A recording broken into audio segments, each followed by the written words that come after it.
five, yeah, plus six, 7 minutes, I think. Okay, okay. Find a good like. Okay, I think we can begin the opening ceremony. Uh, my dear We sister Santian, yes. okay.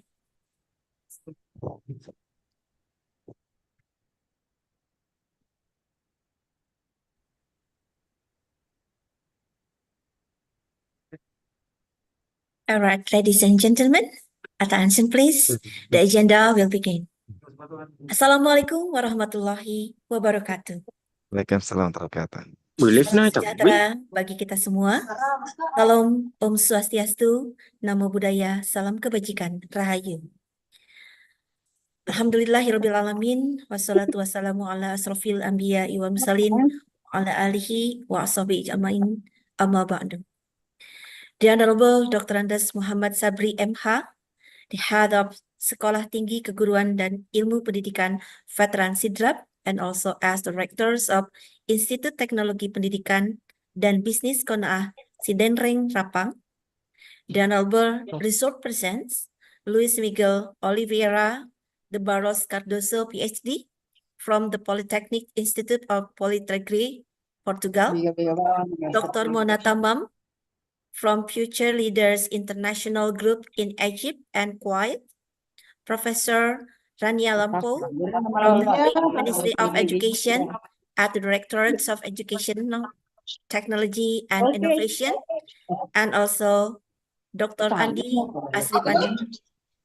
The Honorable Committees, participants, distinguished guests, ladies and gentlemen. Very good afternoon to all of you from Indonesia. First of all, we would like to thank God for the blessing so that we can the wonderful occasion virtually at the International Public Lectures with the theme Innovative Approaches in Education for the 21st Century, held by Sekolah Tinggi Keguruan dan Ilmu Pendidikan Veteran Sidrap and Institut Teknologi Pendidikan dan Bisnis Qana'ah Sidenreng Rapat here today, 9 July 2024. On behalf of the committee, it is my great pleasure and also my honors to be able to extend our warmest welcome to you all today. Allow me, Eva Santiana from Universitas Siliwangi, Indonesia, who will be the masters of ceremony today. All right, ladies and gentlemen, on this special afternoon, we have several agendas. The first is the opening ceremony. The second one, singing national anthem, Indonesia, Portugal, Egypt, and Greek. Third, committee report. Fourth, official welcome and opening remark. Fifth, reactive dance performance. Sixth, closing, and seventh, photo session. Ladies and gentlemen, let's open this agenda by reciting basmalah together. Bismillahirrahmanirrahim. The next agenda, singing the national anthem, Indonesia, Indonesia Raya, national anthem of Portugal, national anthem of Egypt, and national anthem of Greece. Ladies and gentlemen, we are pleased to take your position.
Distinguished ladies and gentlemen, step onto the following agenda is the committee report.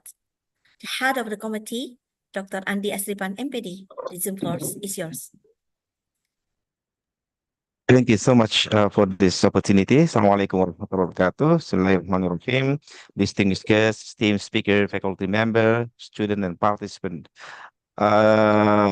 The honorable, the faculty and staff and the student from STKIP, Veteran Sidrap, and ITPB, Sidenreng, the Excellencies Luís, Miguel, Oliveira de Barros, Cardoso, Ph.D. from the Polytechnic Institute of Portalegre, Portugal, Dr. Taman, the Vice leader of Future Leaders International Group in Egypt and Kuwait, Professor Rania, Lampou. Welcome, my dear professor, from the Greek Ministry of Education at the Directorate of Educational Technology and Innovation. Good afternoon, ladies and gentlemen from Indonesia, and a warm welcome to all of you to the International Public Lecture hosted by STKIP Veteran Sidrap and ITPB. I'm Andi Asrifan as a chairperson of this event, and it is honored to open this virtual gathering where we will dive into the theme innovative approaches in educational for the 21st century. First and foremost, I would like to extend my heartfelt gratitude to our esteemed speaker, whose expertise and insight will undoubtedly enrich our understanding and educational innovation. I think youth participation is invaluable, and we are deeply appreciative of your time and effort to joining us today.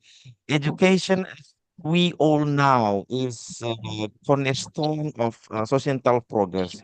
Actually, now we are in the 21st century. It is imperative that uh, we adopt and integrate innovative approaches to meet the evolving needs to our student or learner, and to prepare them for the challenges of the future. And this event or lectures aim to explore these approaches, sharing best practice, cutting-edge research, and transformative strategy that can support our educational landscape. I also thanks to organizing committee, my team, who dedication and hard work have made this event possible.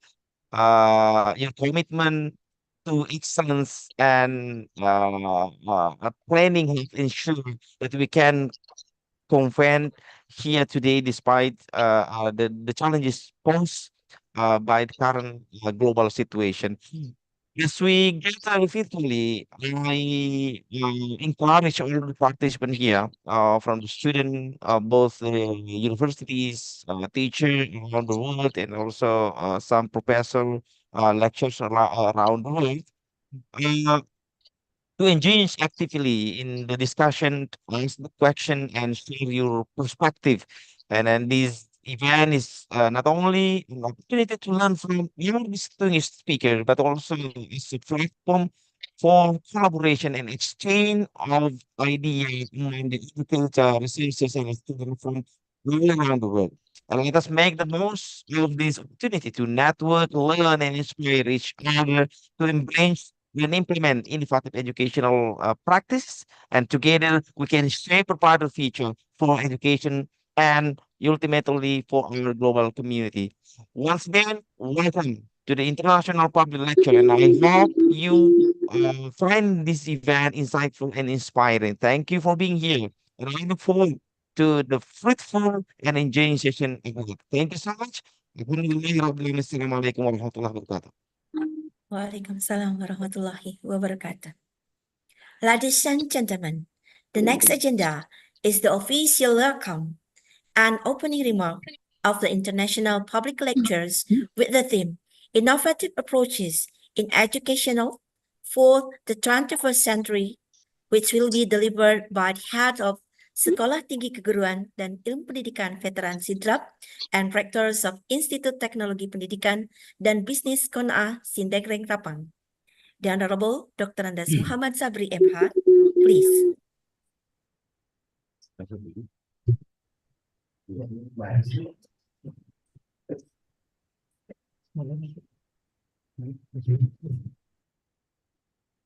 Bismillahirrahmanirrahim. Assalamualaikum warahmatullahi wabarakatuh.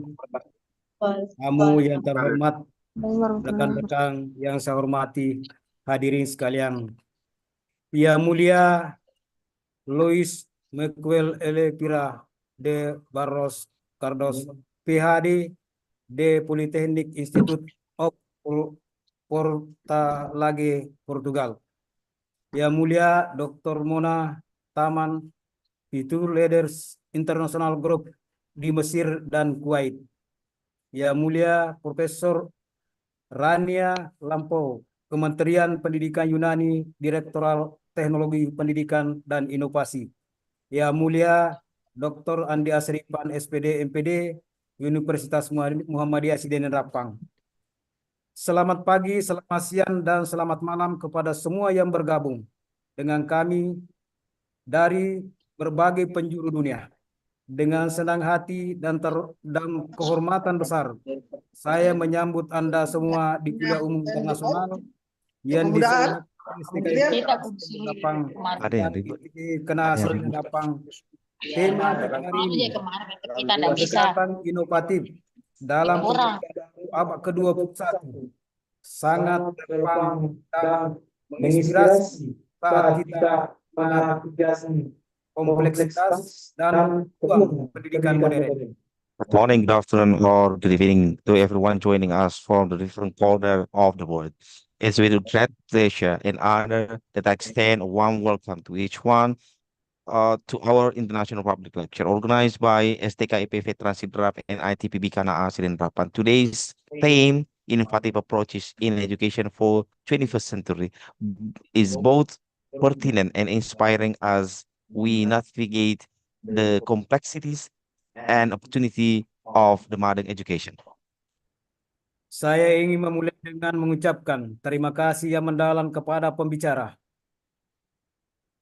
terhormat, tamu undangan, dan semua peserta yang telah meluangkan waktu untuk bersama kami hari ini. Kehadiran Anda adalah bukti komitmen Anda untuk memajukan pendidikan dan merangkul inovasi. Kami benar-benar merasa terhormat memiliki kelompok yang begitu beragam dan berpengetahuan di sini. I would like to begin by expressing my deepest gratitude to our esteemed speaker, distinguished guests, and all participants who have taken the time to be with us today. Your presence is a testament to your commitment to advancing education and embracing innovation. We are truly honored to have such a diverse and knowledgeable group gathered here. Abad ke-21 menghadirkan tantangan dan peluang unik bagi pendidik, siswa, dan institusi. Kemajuan teknologi yang cepat, kebutuhan masyarakat yang berubah, dan dampak keberlanjutan dari peristiwa global seperti pandemi COVID-19 telah membentuk ulang pasca pendidikan. Dalam konteks ini, kita harus menginspirasi dan mengadopsi pendekatan inovatif untuk memastikan pendidikan tetap relevan, inklusif, dan efektif. The 21st century presents unique challenges and opportunity for educators, students, and institutions alike. Rapid technology advancement, shifting societal needs, and the ongoing impact of the global event like COVID-19 pandemic have reshaped the educational landscape. It is within this context that we must explore and adopt innovation approaches to ensure that education remain relevant, inclusive, and effective. Kuliah kita hari ini adalah platform untuk berbagi wawasan, pengalaman, dan strategi berpikir maju yang dapat membantu kita menghadapi tantangan ini secara langsung. Dengan mendorong lingkungan kolaborasi dan dialog terbuka, kami bertujuan untuk menginspirasi ide-ide baru dan mendorong perubahan berarti dalam praktek pendidikan di seluruh dunia. This lecture is a platform for sharing insight, experiences, or thinking strategy that can help us meet these challenges head on. By fostering the environment of collaboration and open dialogue, we aim to inspire new idea and drive meaningful change in educational practices worldwide. Komitmen kami terhadap inovasi tercermin tidak hanya dalam tema kuliah ini, tetapi juga dalam inisiatif yang sedang berlangsung di institusi kami, di STKB Veteran Sidrap dan ITPB Qana'ah Sidenreng Rappang. Kami berdedikasi untuk mengintegrasikan teknologi mutakhir, mempromosikan penelitian lintas disiplin, dan menumbuhkan budaya perbaikan berkelanjutan. Kami percaya bahwa dengan memberdayakan teknologi dan siswa dengan alat dan pengetahuan yang mereka butuhkan, kita dapat menciptakan masa depan yang lebih cerah bagi semua. Ladies and gentlemen, our commitment to innovation is reflected not only the theme of this lecture, but also the ongoing initiative at our institution. STKIP, Veteran Sidrap, and ITPB Qana'ah Sidenreng. We are dedicated to integrating cutting-edge technology, promoting interdisciplinary research, and nurturing a culture of continuous improvement. We believe that by empowering educators and students with the tool of knowledge they need, we can create a better future for all. Saya ingin mengambil kesempatan ini untuk mengucapkan terima kasih kepada panitia penyelenggara atas upaya tak kenal lelah mereka dalam mewujudkan acara ini. Dedikasi dan kerja keras mereka telah memungkinkan kita untuk berkumpul dan berpartisipasi dalam percakapan penting ini. I would like to take this opportunity to thank the organizing committee for their tireless effort in bringing this event to fruition. Their dedication and hard work have made it possible for us to come together to engage in this important conversation. Saat kita melanjutkan program hari ini, saya mendorong semua peserta untuk terlibat aktif, berbagi perspektif Anda, dan memanfaatkan kesempatan untuk belajar satu sama lain.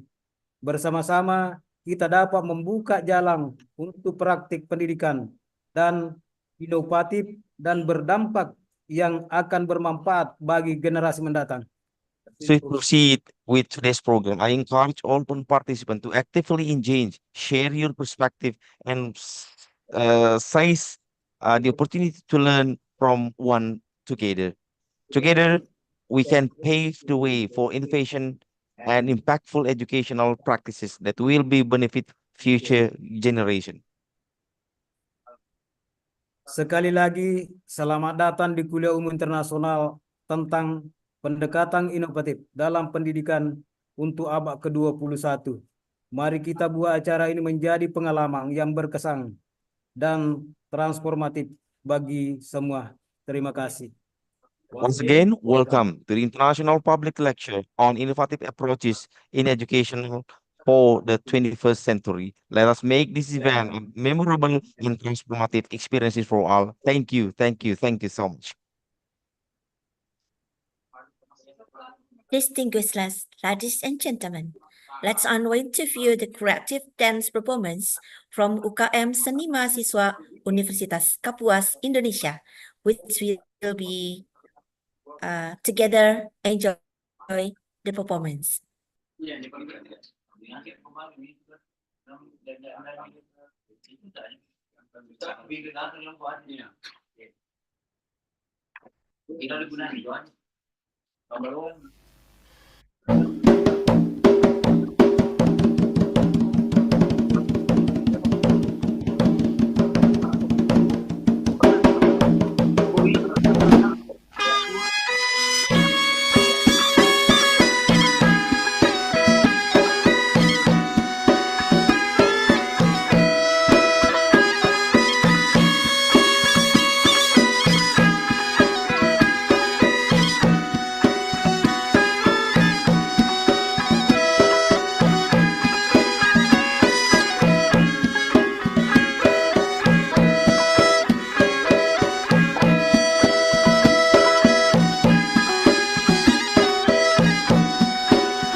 Distinguished guests, ladies and gentlemen, from the first hour to the last program, we have done fluently. Finally, from the depths of my heart as the Masters of Ceremony today, I would like to express my apology for the inconvenience during the agenda. And on behalf of the committee, I would like to say thank you all for making time to join us here today. Let's close our opening by reciting Hamdalah together. Alhamdulillahirabbil alamin. And before we close our opening ceremony, I would like to invite you to open your camera to take a picture together. Okay, and if you have a good connection internet, would you please open your camera? And committee, please help me to capture the picture. I will count into 3. All right, give me best smile and best pose. 1, 2, 3. Okay, for the second slide, please be prepared. Okay. 1, 2, 3. Okay, and the last slide. Still smile. 1, 2, 3.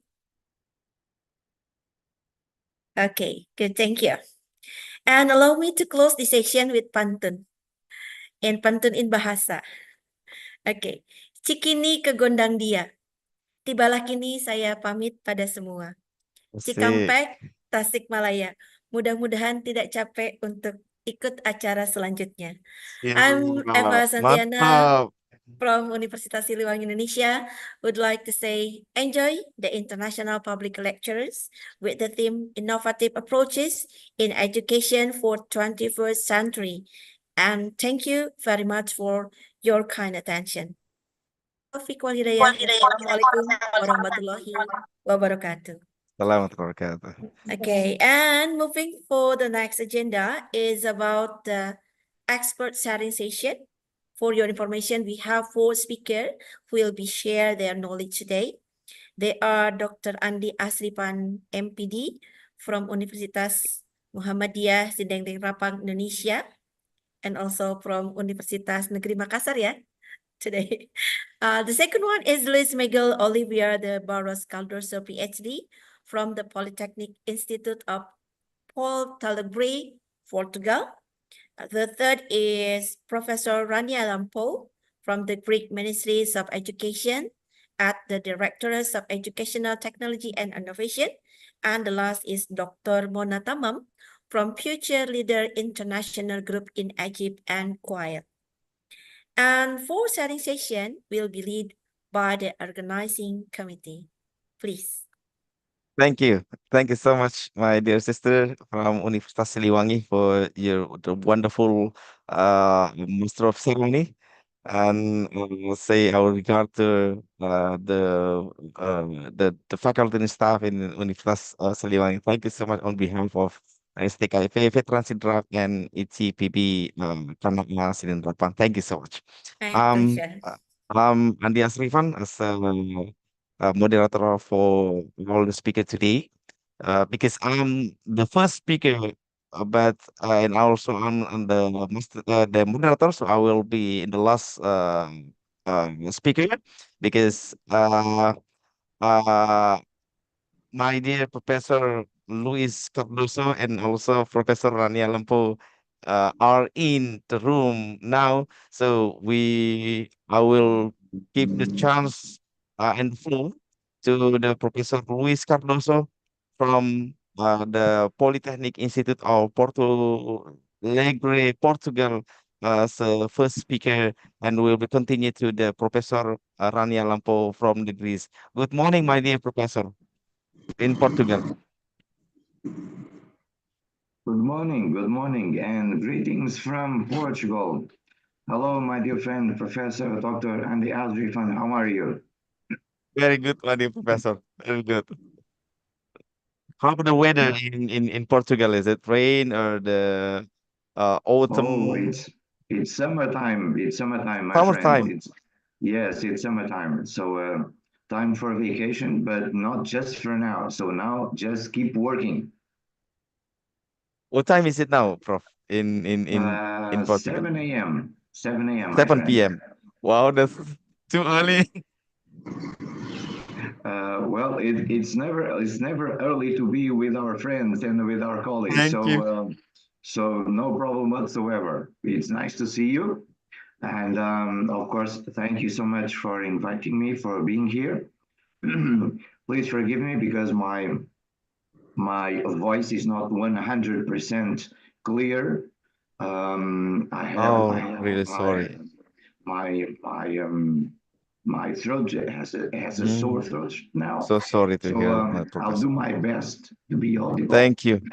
That's really thank you, and a really honor to have you for sharing your expertise around us for the student lecturer and teacher, not only from Indonesia, but we based on the registration that's there are 8 countries has registered as a participant to wait for your sharing your best expertise, my dear professor. Go on, my dear professor. Thank you. Thank you so much. It is indeed a great honor to be here. And first of all, I'd like to thank the kind words from by Mr. Eva Santiana. Hello, and nice to see you again. And Hello, Prof. Nice to see you again. hello. And of course, I'd like to say hello to all the esteemed keynote speakers that are here with us today and all the participants joined here in this great celebration of this common endeavor that is education and education for all. So, my dear friends, allow me to share the presentation for today's journey.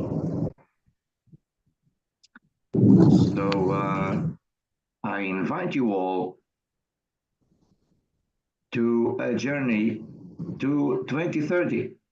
So let's see if we can learn upon what 2030 is giving us right now regarding the major trends in education, namely when we think about a common learning compass. It's not just about having the same framework in our universities. It's not just about having the same international trends in higher education. It's mostly to understand that we have these challenges that are global challenges, but we have to address them as local challenges by connecting these international guidelines with local responses. So let's try to connect these two major key options here. So on one hand, we are dealing with the dawn of the 21st century, and we are now working in this first decade that is an extraordinary decade for us all. I'm sure we all agree that the traditional pillars, namely the traditional pillars regarding knowledge and sustainability, are changing. And this is creating new energy, a new elan regarding education and regarding what we are thinking about. What is this common approach, namely when you think about 2030? Because we have a lot of changes in our hands. And the first of these great changes is, of course, the huge amount of information that we are dealing with and a lot of communication technologies that are being incorporated in our daily practices. So one of the key factors for success in education in this 21st century is how to connect our mostly traditional conceptions regarding curriculum with these new approaches about information and communication technologies. And the second major concern, let us, substitute concern by another word. Let us say not to select concern, but mostly challenges. Challenges is more optimistic word. So we have indeed a complexity and an heterogeneous, constantly changing social relations mindset that is creating for us huge challenges when we think about future professions, for example, in our labor market that have not yet been created. Nevertheless, we have to be prepared. Nevertheless, higher education institutions must indeed provide students with the proper knowledge and the proper tools to go ahead and have success. On the other hand, we have an endless flow of information that is conveyed to us by multiple channels and platforms. And here is, of course, another challenge. What should we do when we are not prepared to handle this amount of information? What should we do when we are not prepared, for example, to work with simultaneous platforms? What should we do when our students lack digital competencies? And of course, there is an urgent need for education and pedagogy to cope with these transformations. So again, this is, of course, a global challenge, but we need local responses for all this. So allow me to share 4 pillars that are now absolutely vital for us to understand these changes in this 21st century. So when we think about the key ideas from the Commission of Education about the 21st century, we come across these 4 lines of thought. First of all, the 4 pillars of education, as we may call them, are learning to know, learning to do, learning to live together, and learning to be. So these are pillars that are connected, and we cannot separate, for example, learning to do from learning to know or learning to live together. Because we are living, of course, in the same planet, we have the same sustainability challenges. And we also have to understand that these challenges are not just affecting one country or one continent, they are affecting all our nations, and of course, they are affecting all our planet. So the main option that we have now is how to learn to address these common challenges in order to establish a route for success. And this route for success is, of course, to see our teenagers, to see our young students as the answer regarding these challenges. Because our teenage students will be the leaders in the next decade. Our teenage students are now being prepared to be those future leaders. So what is happening, my friends, all over our countries, all over our continents, what is happening now is that we are living with a new mindset and a new framework. Nowadays, we have no frontiers whatsoever. And this conference, of course, is an extraordinary example of this great virtue that is now enlightening us all. So as we have no frontiers, there are no obstacles for us, for example, to visit the Guggenheim Museum or the National Gallery of Art, even when we are at home, because we can go to the Guggenheim Museum or to the National Gallery of Art, and of course you can visit these extraordinary museums in a virtual way.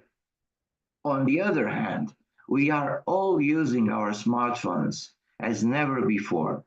And smartphones have now been incorporating more and more technological solutions, namely artificial intelligence, that is giving us a lot of options regarding how to deal with art, with humanities, with social sciences. And of course, this creates a lot of opportunities for our students to discover our world. And this is extraordinary, because our students do not have to leave their classroom to to discover the world. They have the world on their hands. They have the world on their laptops. They have the world on their smartphones. And this creates, of course, a new focus. And this new focus can be defined as our common horizon for 2030. As we all know, the European Union has been working on a common matrix regarding education for these decades. And this is called the Bologna process. And the Bologna process is, of course, focused on the teaching and learning process that is student-centered. And nowadays, we must think about how to create a new pedagogical approach to find out when and why our students can be the true developers of our classroom activities, because they must be at the core of our minds and our hearts. And we are not just now delivering our lectures, we're not just now sharing our practices, we are not just sharing knowledge. Our students are now co-creators of knowledge. Our students are now accessing information as never before, my dear friends.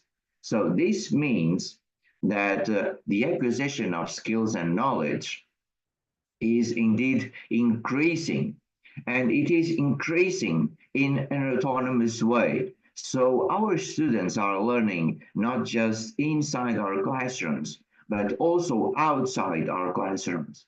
So we have to guide our students. So we have to be teachers, but we also have to be mentors.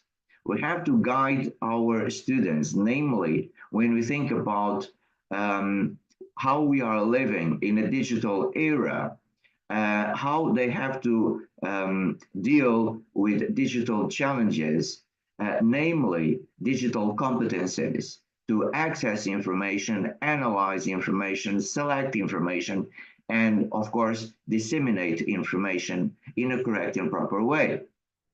So we need, for example, more teacher training programs to give our teachers the ability to know more about this new digital era. And this is where UNESCO and the OECD have been helping us a lot, namely by creating several and very important reports regarding what we should do to, for example, give more and more competencies to our teachers, namely when we think about secondary teachers, not just higher education teachers, but teachers that are working with our teenagers, that are working with our children. And of course, this digital era does not begin when our students are at the university.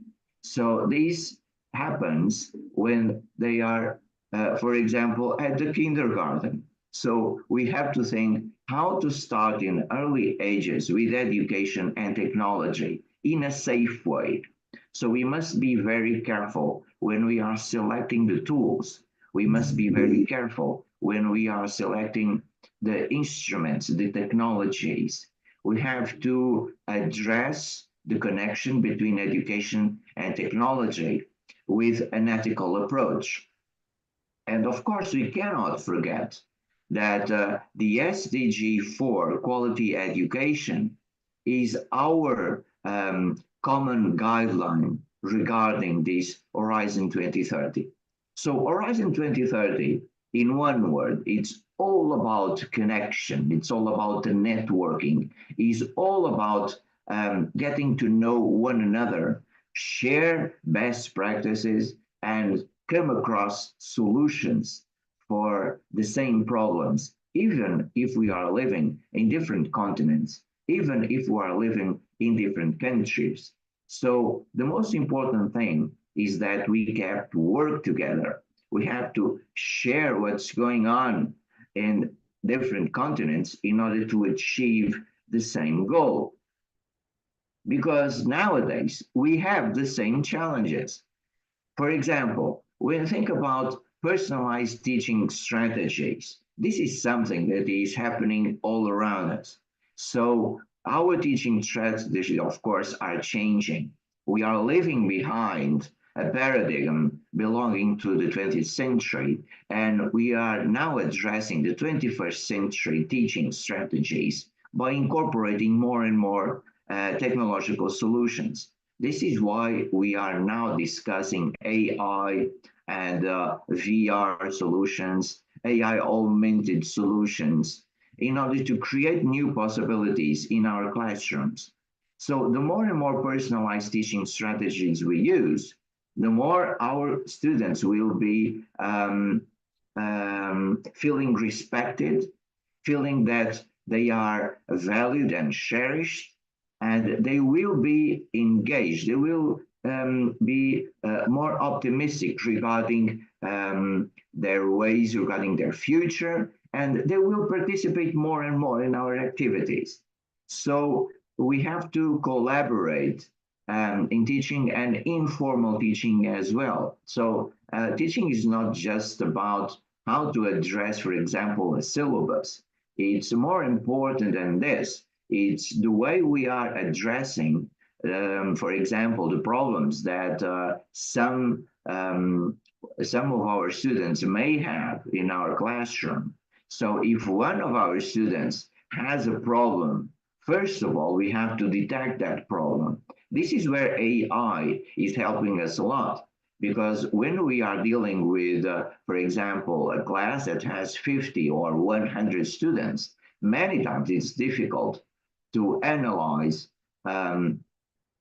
every single difficulty that each and every student has. So AI can help us a lot by detecting these challenges and giving us possibilities to create solutions to solve these challenges and problems that many times we cannot detect. And of course, we have to use problem-solving teaching and project work to create more dynamic activities. And of course, our students are now expecting for us a lot. They are expecting not just more technological solutions, they are expecting from us a new way of creating a new emphasis on everything that is around them. So school is more focused on the real world problems nowadays than before, because our students want practical connections regarding the practical issues they have to address on their daily lives. This is why we have to encourage communication and teamwork, because teamwork is a solution we cannot ignore, not just inside our classroom, but also outside our classroom. Our students must understand that teamwork will be the key regarding their actions, namely as citizens in their communities. And we have to encourage different actions regarding communication, for example. Communication is a must for our students. Communication has to be understood as a valuable competence, not just for now, not just for the present, but of course for their future, when they will become professionals. And without proper communication, they will not succeed. So we have to motivate students. And I think this is our number one priority. We have to motivate students, my dear friends. We must cultivate creativity. We must cultivate innovation, because we need students to be creative and to be innovative.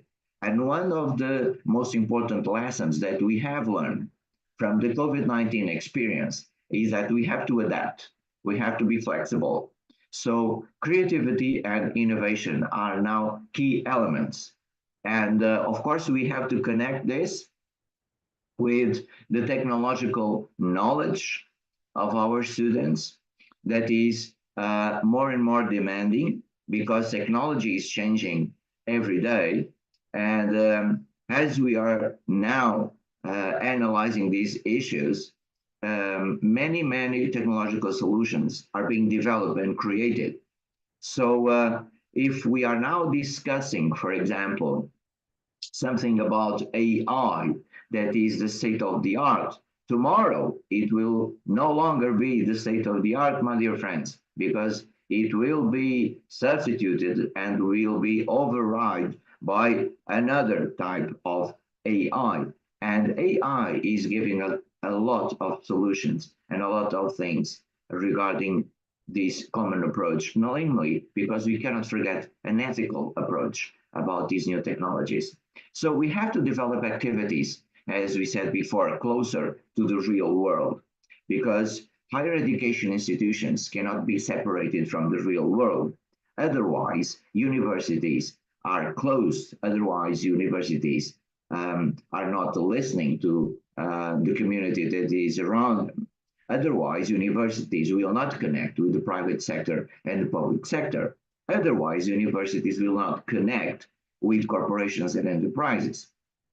So this is why we have to develop a lot of teamwork with these enterprises and organizations, because this will allow us, for example, to establish partnerships and to create new opportunities in higher education institutions to have more technology, namely more virtual reality, augmented reality, and more artificial intelligence solutions.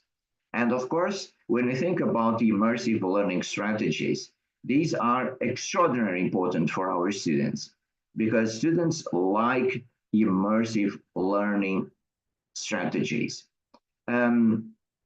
Let us just for a second remind us all that, for example, they like situations, they like when they have free time, they like role playing, they like online games, they like gamification, they like video games. So these are just 3 examples of immersive situations. They have to be brought to our classrooms. They have to be connected with our immersive learning strategies. This will create a bridge between our classes and the world that our students have outside the classes. And of course, this is one of the ways to promote a lot of new metacognitive skills, namely when we think about promoting learning without borders, without space, and without time.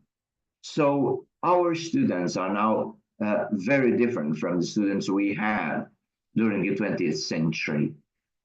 This means that teachers, as we know, have to change as well.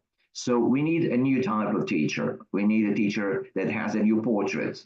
We need a teacher that has the possibility to understand how to incorporate new digital possibilities in his or her classroom, of course. And we need more literacy skills to be involved. So one of the key efforts that we all have to make is to have more and more teacher training programs regarding this digital era.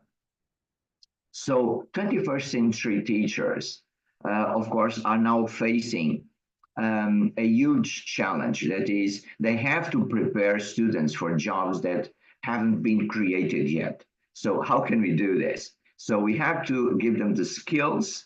We have to give them not just the knowledge, but mainly the skills, not just the traditional skills, not just the hard skills, but the soft skills, the social skills, the interpersonal skills. And this will prepare them for times of uncertainty. So the key element here is that 21st century teachers have to be focused on how to do something, how to find out something, how, a new approach, a new idea, a new path. So this new path, of course, creates this new type of teacher, this 21st century teacher, a teacher that is a curious teacher, a teacher that is a solving problem teacher, that can at the same time give their students something to think about and to establish with the students a matrix of solutions in order to solve that problem. So this is the connection between higher education institutions and the real world. So universities must be connected with the real world problems, and therefore students will analyze these problems and will think that universities are truly connected with what matters, not just a traditional approach regarding knowledge, not just theory, but theory and practice as well. So, of course, we are living and facing unprecedented challenges. As we have been saying, we cannot predict the future. The future is uncertain. We cannot predict it, but we have to be prepared and we have to be ready for it. And as I said before, children entering education will be young adults and will be decisive in 2030. So we are already preparing the generation that will lead us by 2030. So my dear friends, my dear fellow colleagues, my dear fellow teachers, we are now preparing the generation by 2030 that will establish a new pattern regarding our planet. So this is a major concern when we think that we have to change a lot of things, namely this approach regarding teaching and learning. We need new pedagogical approaches. We need more solutions incorporating technology because we have this new type of learner, the 21st century learner. And the 21st century learner, of course, has one very important characteristic, that is the connection with digital literacy. And digital literacy is perhaps the most important characteristic that can describe this portrait regarding the 21st century learner. Of course, we cannot forget communication, we cannot forget collaboration and leadership, we cannot forget creativity and innovation. But indeed, without digital competencies, our students cannot go ahead. Our students cannot face the labor market, and the labor market is always changing. The labor market is always changing and is always incorporating new solutions and creating new demands. So this is why the most important skills that our university students must have include, of course, soft skills. And soft skills are connected with one element that is vital, that is critical thinking.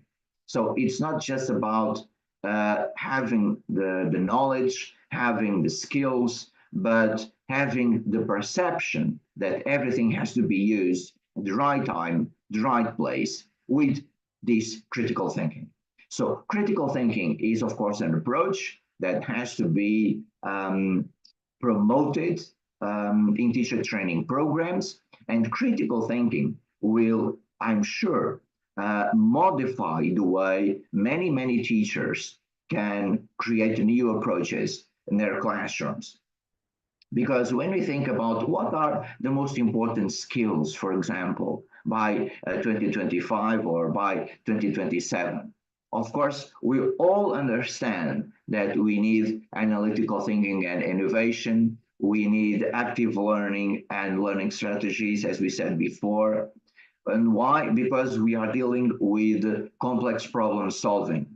And again, the connection with the labor market. And again, the connection with the real world. So as the real world is changing, the labor market is changing and is requiring a new type of professionals. And these professionals have to be creative. These professionals have to be original, have indeed to have initiative, have to establish leadership as one of the most important tasks to develop. And of course, these elements, these top 10 skills for 2025 are just a number of elements that we have to address to create a new type of curriculum.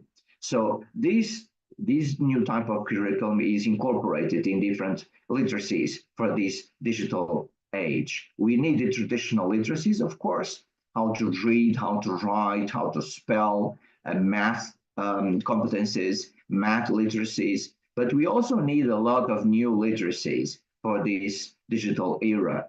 Namely, when we think about media literacy, namely when we think about global literacy, because we are creating not just citizens for our country, we are creating global citizens. So we need global literacy as well. So I'm not addressing all these elements, of course. I would just like to finish this presentation by sharing one of the key elements that is helping us to establish this goal. That is the OECD Learning Framework for 2030. Imagine that each of our students has a personal compass. And with this personal compass, he can establish a path regarding his future. And this is why you can see a student over here that has a compass on his hand. And with this compass, he connects knowledge, attitudes, values, and skills. So these are the key elements to establish well-being by 2030.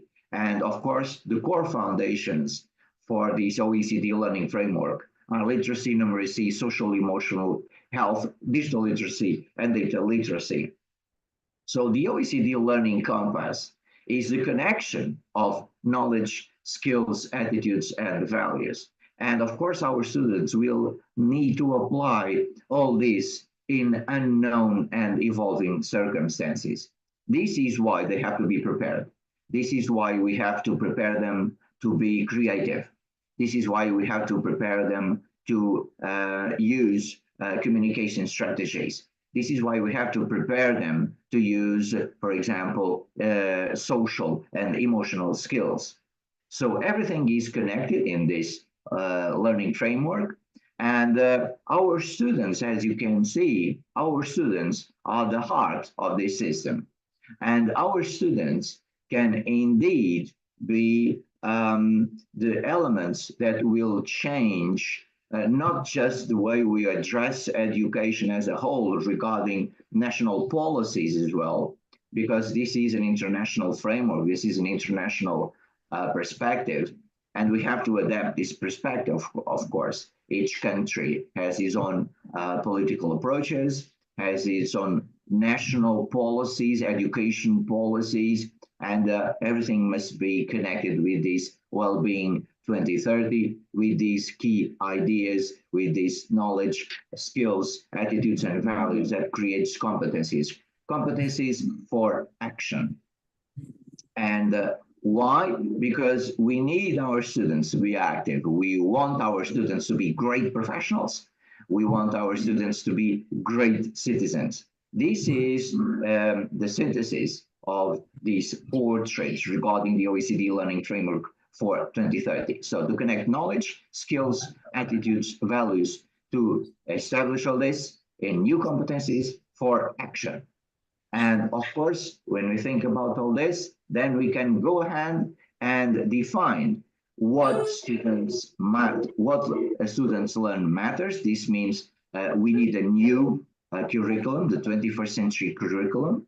Many times we face curriculum overload, so we have to think what is the most important syllabus, for example, for our curricular units, for our disciplines, for our topics, for our domains. Many times we forget curriculum innovations. We cannot do this. We have to incorporate design thinking, namely when we are thinking about new solutions about curriculum. We need a curriculum that has to be flexible and has to be able to give autonomy to all teachers, of course, by applying national policies that we cannot forget. But we have to establish an equilibrium between these national policies and the way each and every one of us can give his own clues and can share his own ideas regarding this curriculum. And we cannot forget that curriculum is not just knowledge, it's also about values. And this creates a new type of ecosystem, not just in higher education, but in all our schools. So to make this vision a reality, we need a mindset. So we need the stakeholders to help us. So we need the stakeholders to work with us. We need the stakeholders to work with a different type of curriculum. We need the stakeholders to create with us a new elan regarding the perspective of a new type of professional. And curriculum, of course, has a political approach, but can be also an element of change in higher education institutions. So in recognition of this complexity that we were trying to define, we must think about a new approach regarding our curricula in higher education institutions. And the new curriculum that we need is inclusive, is multi-layered, is dynamic, is holistic, and multi-directional. And when we think about this new curriculum, then we are on track with Horizon 2030. So again, to summarize, we have to connect knowledge, skills, literacies, principles, and values. And when we do this, we come across a very important and absolutely vital key idea. We have to work together. So these challenges are challenges that are affecting us all. So we need a concerted action. We need concerted lines of thought. And we have to give our teachers the best tools, the best instruments, the best teacher training programs. So we have to rethink education, we have to rethink pedagogy, we have to rethink literacies that are needed, that are necessary for our teachers. We have to rethink curriculum. We have to rethink the 21st century skills for our students. We have to rethink what our students require regarding social and environmental issues to create social and environmental awareness. So the content of today's curriculum is still lacking a lot of these key elements. This is why we have to continue to work together. This is why conferences like this one are so important. So this is why conferences like this one are so important, to share new ideas and to share best practices from different countries. So my dear friends, esteemed colleagues, it was indeed a great honor, a great pleasure to be here with you today. And I wish you all the best regarding this common endeavor that we all have in our hands, that is to create a better future for our future generation that will lead us by 2030. Thank you so much, dear friends. Thank you. Thank you so much for this wonderful and informative sharing from Professor Luís, Polytechnic Institute of Portalegre, Portugal. We highlighted that the Horizon 2030 about the rethinking education toward a common learning compass envision a transformative educational framework designed to address 21st century challenges.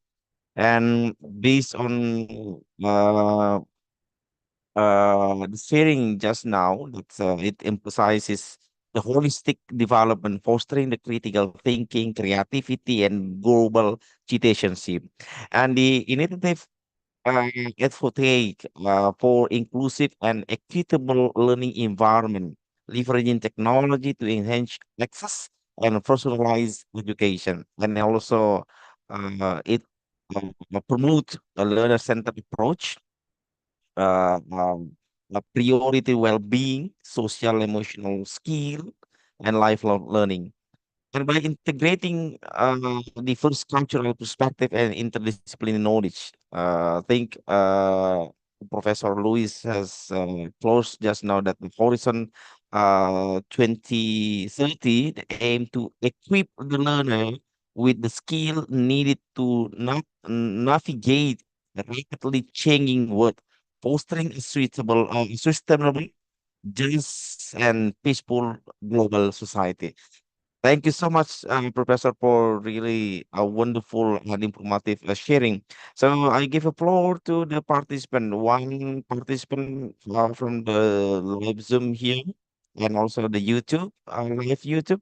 You may raise your hand and or type your question on the chat box.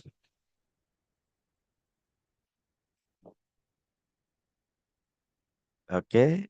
Okay, we have one question, Professor, from the floor. The question is, uh, what strategy and policy does about the Horizon 2030 suggest for promoting equity and inclusion in educational system globally, and what are the expected outcome of this strategy by year 2030? Thank you, Professor. Thank you. It's a very interesting question. So I think we can divide the answer in three layers of comprehension. The first layer is international approach. As we said before, we have a lot of international reports, international guidelines that we can use to understand why 2030 is so important and how we can create a new type of approach regarding education, a more inclusive education, and include a new type of education that can be closer to the real world problems. This is where UNESCO takes its role. This is where the UN takes its role. This is where the OECD takes its role. So this is the first layer. So we have to understand what are the international frameworks, what are the international guidelines. And the second one, of course, is what is being done in our countries. So what are our national policies? And of course, we have to follow our national policies indeed.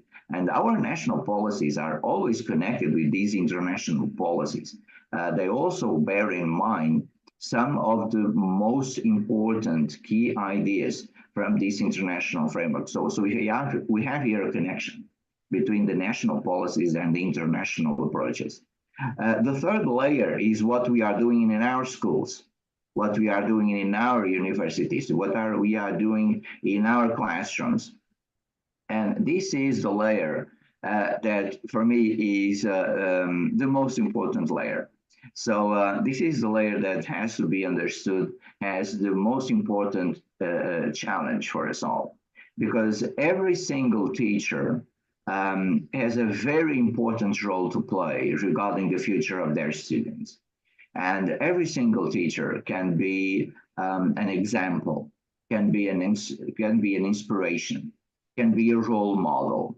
And to be a role model, this means that students can interpret what the teachers are doing in their classrooms and outside their classrooms, not just about sharing the knowledge, but most of all, how to engage with that knowledge to solve problems, to solve real problems.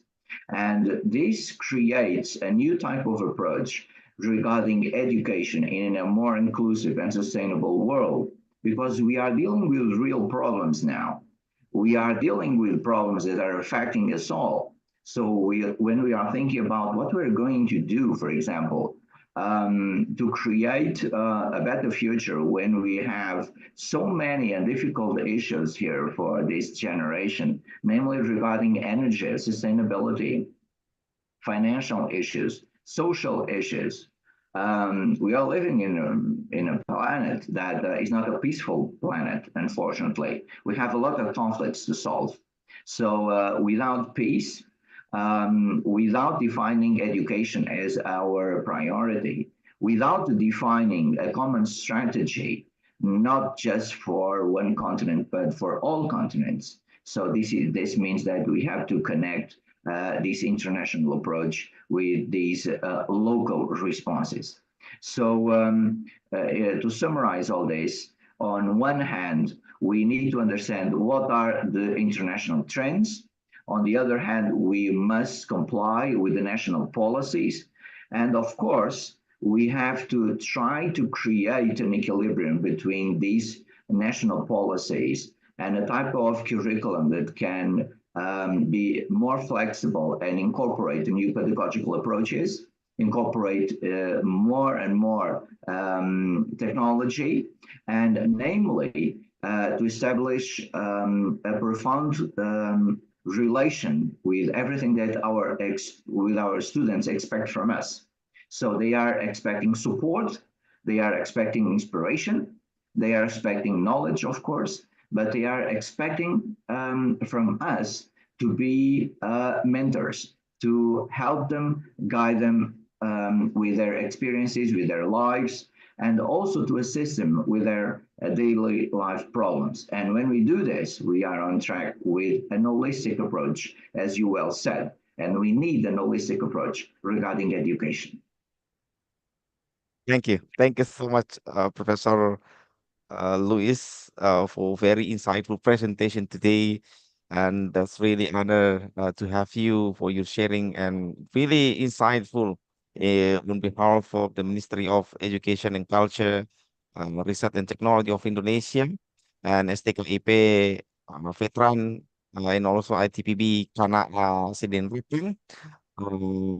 In the name of faculty and staff and student, really welcome and thanks for your coming and presentation to us and to all over the world. Thank you so much. Thank you so much, Professor. Thank you. Thank you. Thank you. Thank you, Thank you. Professor Andi Asrifan. Thank you for inviting me. And again, it was indeed a great honor to be here. Thank you so much. Thank you, Professor.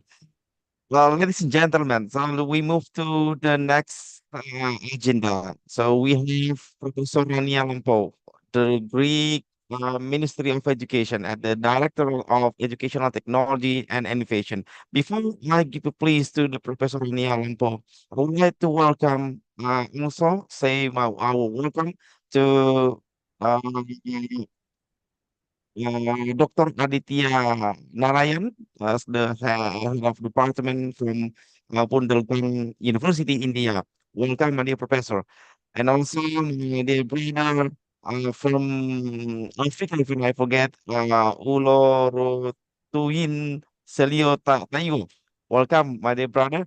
Thank you so much for the really active joining us in some academic event around the world, especially in Indonesia. Thank you so much. Ladies and gentlemen, I need to invite Professor Rania Lampou for sharing her expertise to us in all over the world. Thank you so much. So the floor is yours, my dear professor. Well, greetings from Greece, Greek Ministry of Education to everyone. Now, first, I would like to congratulate Dr. Luís. He's a very good speaker, we all know, and very good friend and academician for his inspiring presentation. Actually, he paved the way for me to continue with presenting immersive technologies. I'm very honored and happy to be invited today to this very innovative event, because we talk about innovation, how we can innovate in education. And also, I would like to extend my heartfelt congratulations to all organizers. Special thanks to you, Dr. Andi, for the kind invitation, and I hope I will meet you in person in Indonesia one day. So thank you very much. My topic today will focus on metaverse in education. And why? Because the metaverse is currently dominating conversations everywhere, presenting an immersive digital world where you can enjoy every facet of real life digitally. And this virtual space that combines elements of both physical and virtual worlds has gained significant attention in recent years. So why? Because, as we're going to see now during the presentation, because of its potential to revolutionize and transform education with extended reality technologies, such as virtual augmented reality that Dr. Luís has already mentioned, with the Internet of Things, enable this way the creation of immersive, interactive learning experiences that can enhance learning outcomes and promote educational accessibility. Of course, we will mention all these ethical considerations that derive from the user. So we have a lot to say. Allow me to share my presentation.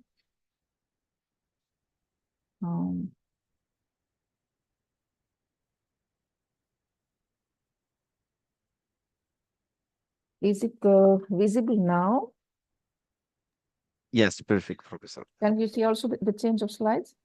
Yes, let's move. Okay, thank you, thank you. So actually, when we talk about metaverse is a groundbreaking advancement in digital technology and experiences. It's a virtual interconnected universe where individuals can seamlessly work, play, and socialize.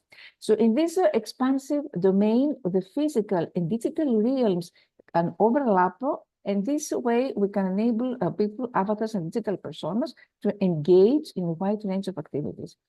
It's powered, of course, by Web3. It's built on artificial intelligence and emerging 3D visual technologies. So we could see that this is a unique blend of digital realms and physical realms.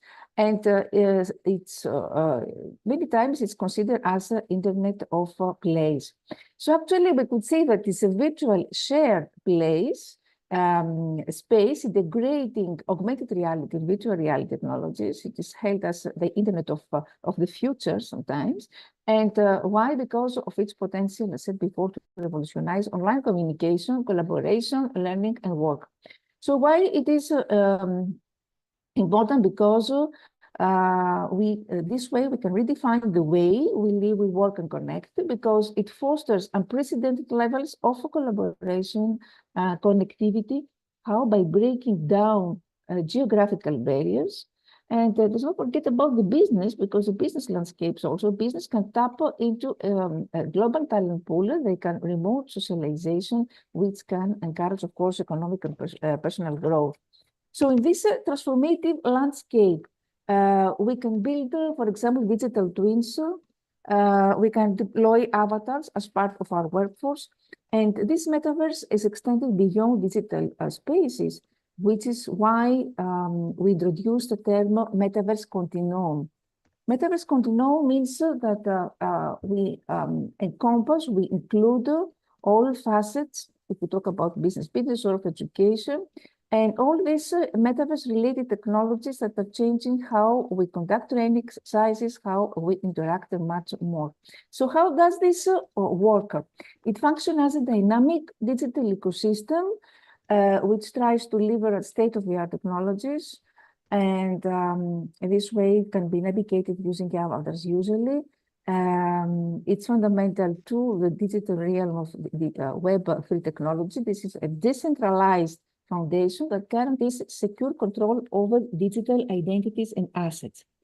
So the evolution, you can imagine this evolution is similar to the shift from basic cell phones to smartphones, which we all know that unleashed an acceleration of human creativity and technological innovation, but at the same time, it created several new unprecedented and anticipated challenges. That's why, of course, we're going to see later that the responsible metaverse or the responsible use of any of these AI technologies or new technologies should prioritize trust, ethical consideration, safety, and privacy, addressing online harms, fostering collaboration among stakeholders, and embracing human-centric values. So different types of metaverse synchronous, creating a dynamic real-time interaction landscape for shared experiences, asynchronous, open, closed, and mixed reality. So we could say that the metaverse is something which is now a part of our reality, of education reality. And you know that the virtual world in general is considered as the Pandora's box for educators. A box which, on one hand, represents the curiosity and desire for knowledge that can lead to both negative consequences, but negative and positive outcomes on the other hand. That's why we talk about Pandora's box.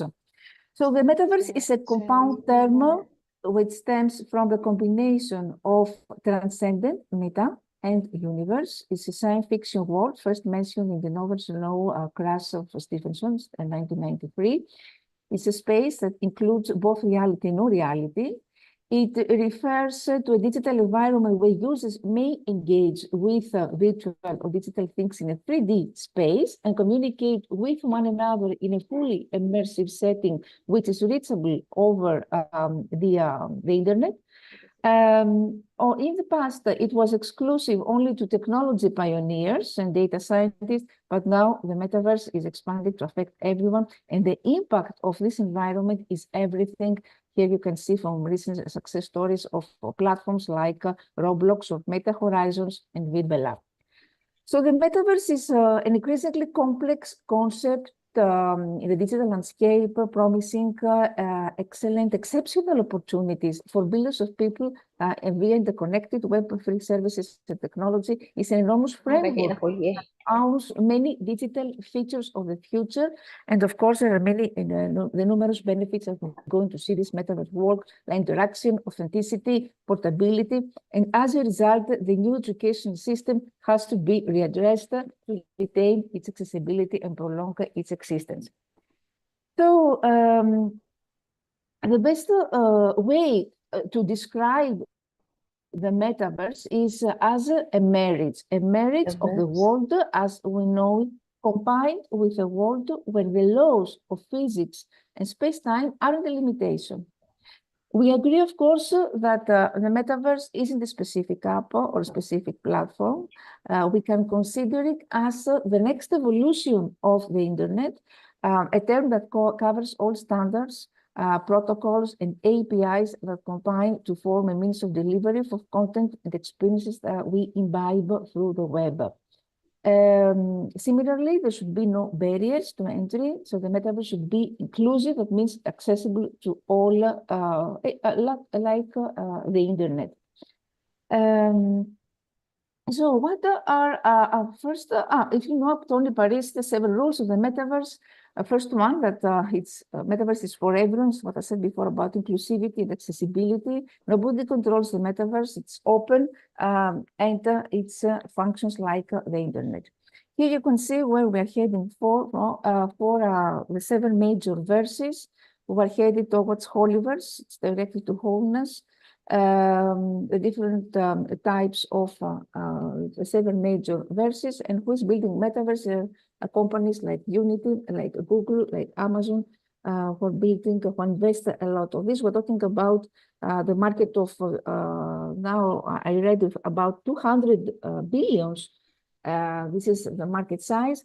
And 10 metaverse apps that have pioneered already the VR space, maybe you know, VR Chat, the Sandbox, Horizon, Venus, Altspace, Meta. It's worth to explore all these amazing technologies.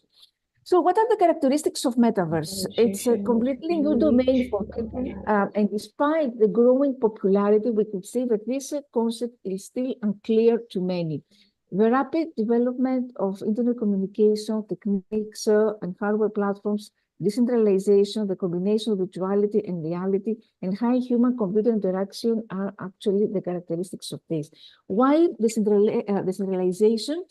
This comes from blockchain technology, because it subverts the traditional social operation mechanism, which means that the metaverse is no longer created by a specific group of people, but by all users' participation in equal co-creation. So when you think about metaverse, think about co-creation.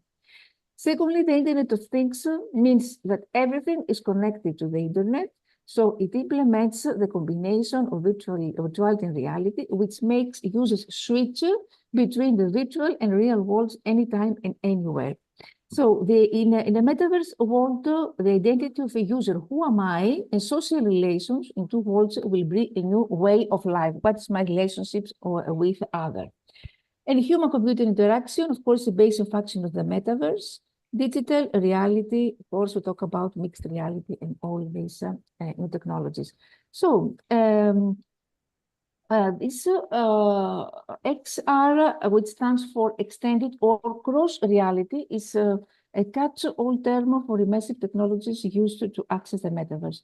That would be augmented, mixed, or virtual. This represents a spectrum where each of these technologies is situated between a completed computer-generated virtual environment, what we call high virtuality on one hand, and on the other hand, physical reality is no virtuality. So physical reality constitutes any sensory experience naturally available to us in an environment. When such environments are perceived or processed in real time using individual hardware like smartphones, like headsets, users are then placed along what we call the XR continuum based on the degree of virtuality or the ratio of virtual versus physical content being experienced. Here you can see some examples, some difference actually. Virtual reality is when users are immersed in interactive digitally generated environment. Augmented reality when users view static digital information or visual elements integrated into the real environment. And mixed when users actually interact with responsive virtual elements integrated into the real environment. And what are now the benefits of XR for education? First of all, it's about increasing interest and motivation to learn, because studies consistently find that using XR learning environments increases learners' enjoyment, motivation. Studies show that learners' self-efficacy or their belief in their own capabilities increases from using immersive learning environments by providing realistic hands-on or observational experiences. And these motivational constructs are important for facilitating learning and important educational goals in themselves. Secondly, personalization, because XR platforms can adapt to each other's environment, its users' environment, for what we call individualized or differentiated learning that situates their learning within a relevant context. So using spatial mapping techniques, these AR or mixed R platforms can create a 3D mesh of the user space where virtual content can interact with the environment. Additionally, you can imagine that geolocation features can detect the user's location and display relevant content, such as 3D models of local biodiversity, for example. Visualization is very important because we can help learners see things that are impossible or difficult to see in the physical world.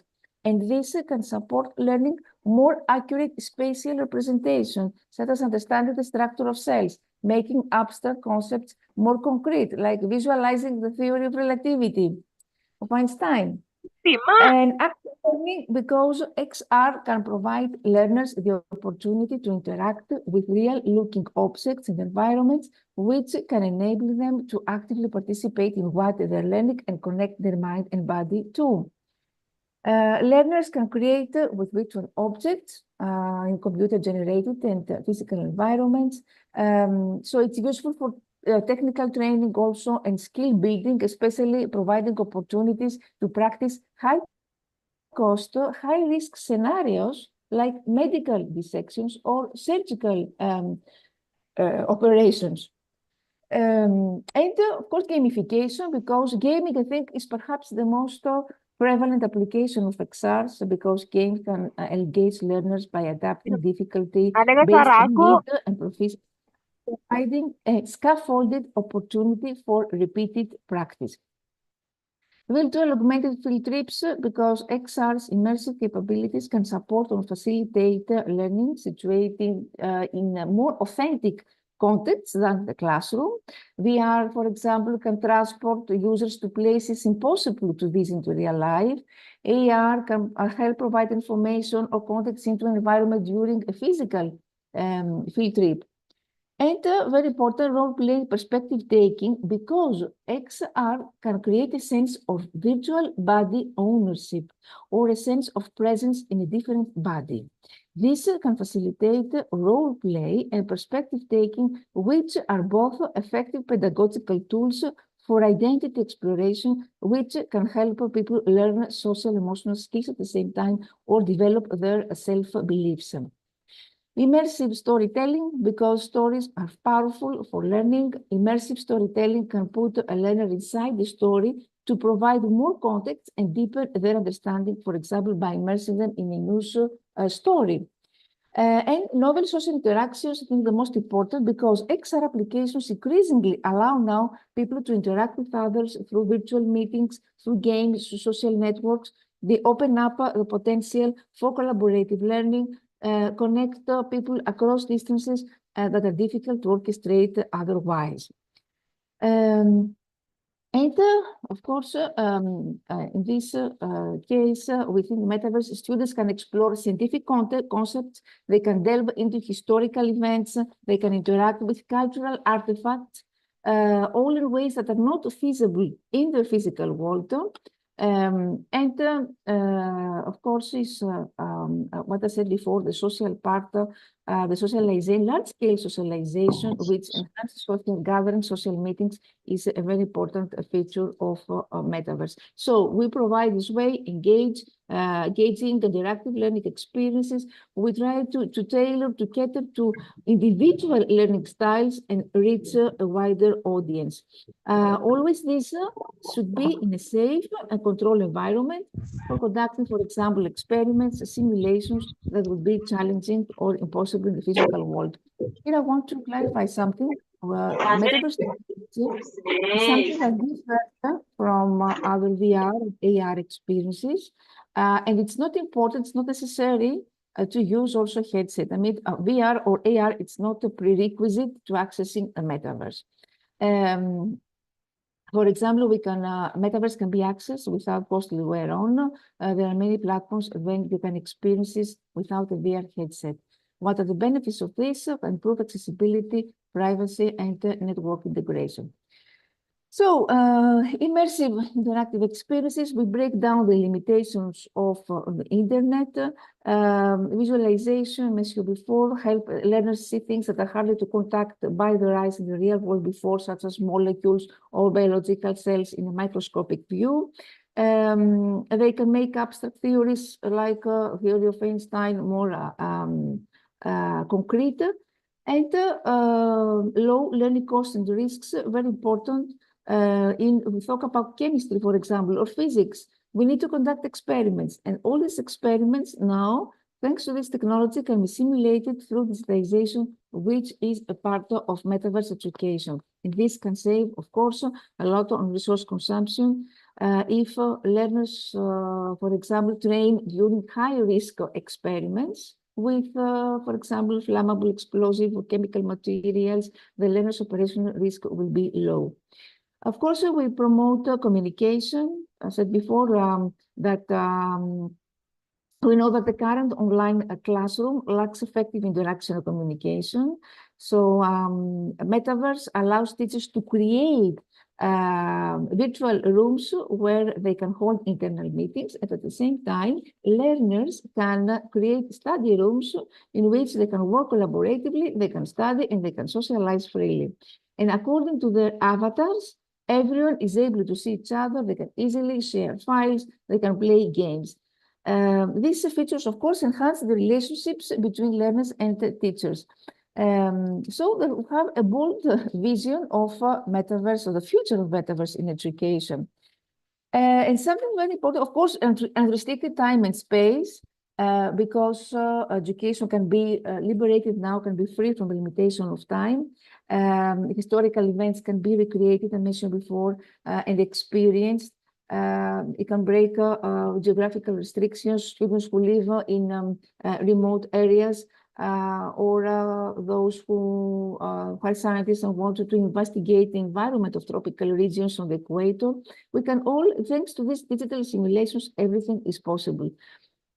Prevent academic misconduct. Why? This has to do with blockchain, because this way this function can be applied to copyright protection, so that the publication, distribution, and dissemination of academic works can be easily traced and supervised. So this ensures the uniqueness of the author's submission behavior, and of course eliminates academic misconduct, for example, multiple submissions or multiple releases to a certain degree. So personalization, of course, reduce training costs, reduce risks of accidents, better access to training sessions, self-paced learning for trainees, inexpensive training, and learning anytime, anywhere, personal education management system. So all these are very important. We talk about the teaching revolution. After viewing this, we believe that the actual experience order of meta-based education should be like this. First, the first step is connection. So this step focuses on immersive experiences by using simulation exchange, that would be digital twin technology, that would be XR. Secondly, interaction. We emphasize high simulation based on a 3D engine, real-time rendering in digital twins. Creation.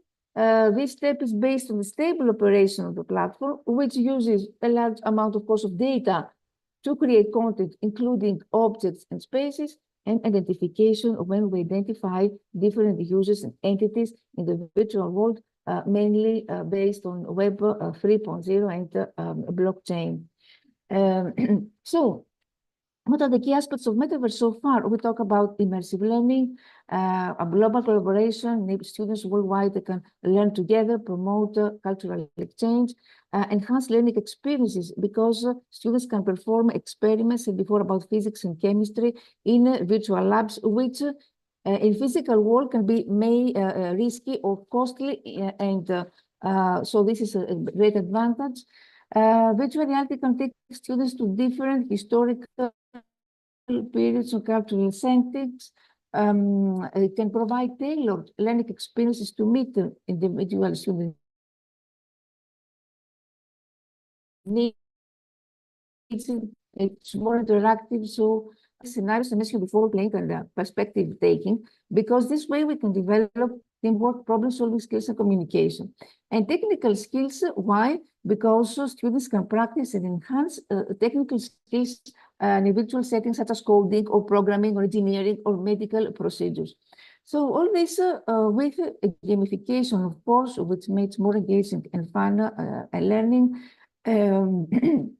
encourage exploration and creativity. We allow students to build and interact with virtual world and objects creatively. The accessibility, very important. Students in underprivileged and underserved areas can access high quality education. This can accommodate various learning styles and needs. Peer learning and social skills development, cost-effective solution mentioned before about low cost. We can reduce the need for physical resources such as textbooks or lab equipment. We can lower the costs of educational institutions. We talk about scalable education. Why? Because large numbers of students can be educated at the same time, simultaneously in virtual settings. Real-time feedback. Educators can provide real-time feedback on student performance and progress within the virtual environment, and very important, data analytics. Why? Because advanced analytics can track students' interactions and learning patterns, helping educators tailor instruction and intervention. So we talk about experiential learning. We can mimic real-world scenarios. We can provide experiential learning opportunities that are otherwise difficult to replicate. And all this tends to hands-on practice, because we can practice skills and apply knowledge in a safe and controlled virtual environment. Some examples now, current implementations of virtual campus tours. Some universities use VR to offer virtual campus tours to prospective students. Medical training, many medical schools have already integrated VR simulations to train students in surgical procedures. STEM education, of course, talked about VR labs, virtual classroom, remote class, some cases of trips, customizing personal spaces, team building for conferences, for science education. Of course, some examples mentioned here, what happens some universities, for example, in aviation. You can imagine when students in the university learn about experience in VR setting, aviation, they can see aviation accidents, safety investigations are what will be one of the main courses. And here what is happening, imagine in a virtual aircraft room, students can witness flight accidents. They can hear the dialogue between pilots and air traffic control centers. They can conduct activities like investigate accident scenes. They can collect data, and they can also enter the scene and play as investigators. They can take pictures. They can make corrections. So this first of all, this is a wearable device based on mixed reality. It's a holographic visualization technology that provides especially medical students with 3D perspective views of various parts of the human body. So you can use this, for example, in biology, in anatomy. And some examples, metaphor examples for online learning. If you want to explore all this after my presentation, you can go and explore Google Expectations, Birbala, Modely, Classcraft for gamification, Brainly for remote tutoring, Labster for augmented reality labs, CoSpaces. It's very, very popular.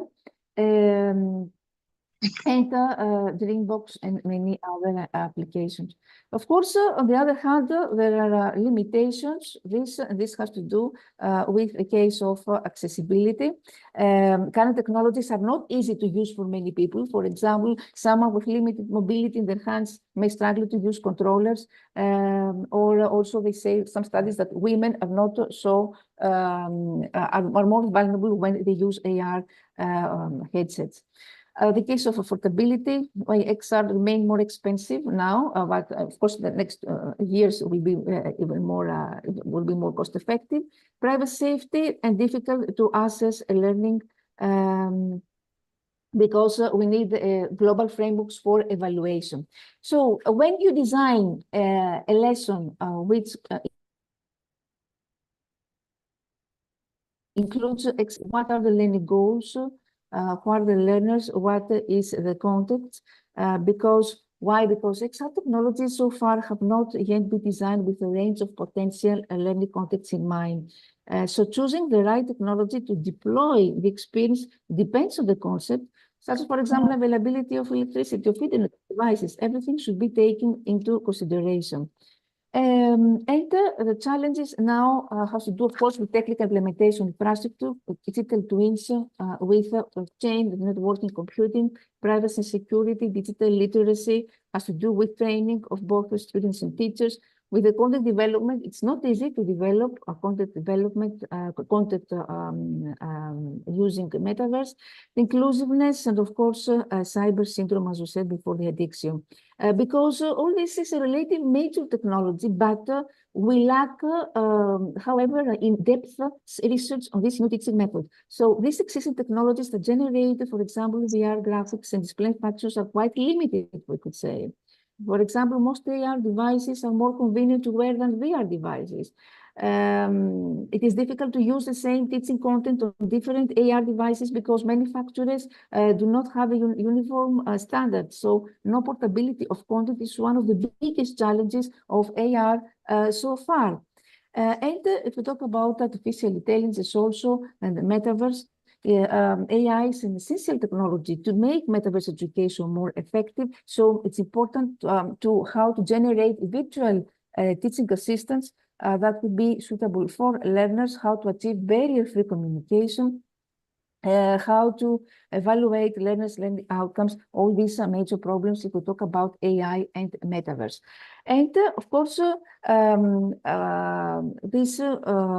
this entails the problems of ethical consideration mentioned before, the privacy and security, integrity and availability, of course, how metaverse should be sustainable in the future through compatibility, transparency, data sovereignty, and governance, and decentralization, global governance. When we talk about governance, governance means how we can promulgate, how we can improve community standards of conduct to prevent moral problems in a community. For example, not to use slang, not insult, not to bullying, not to shame each other.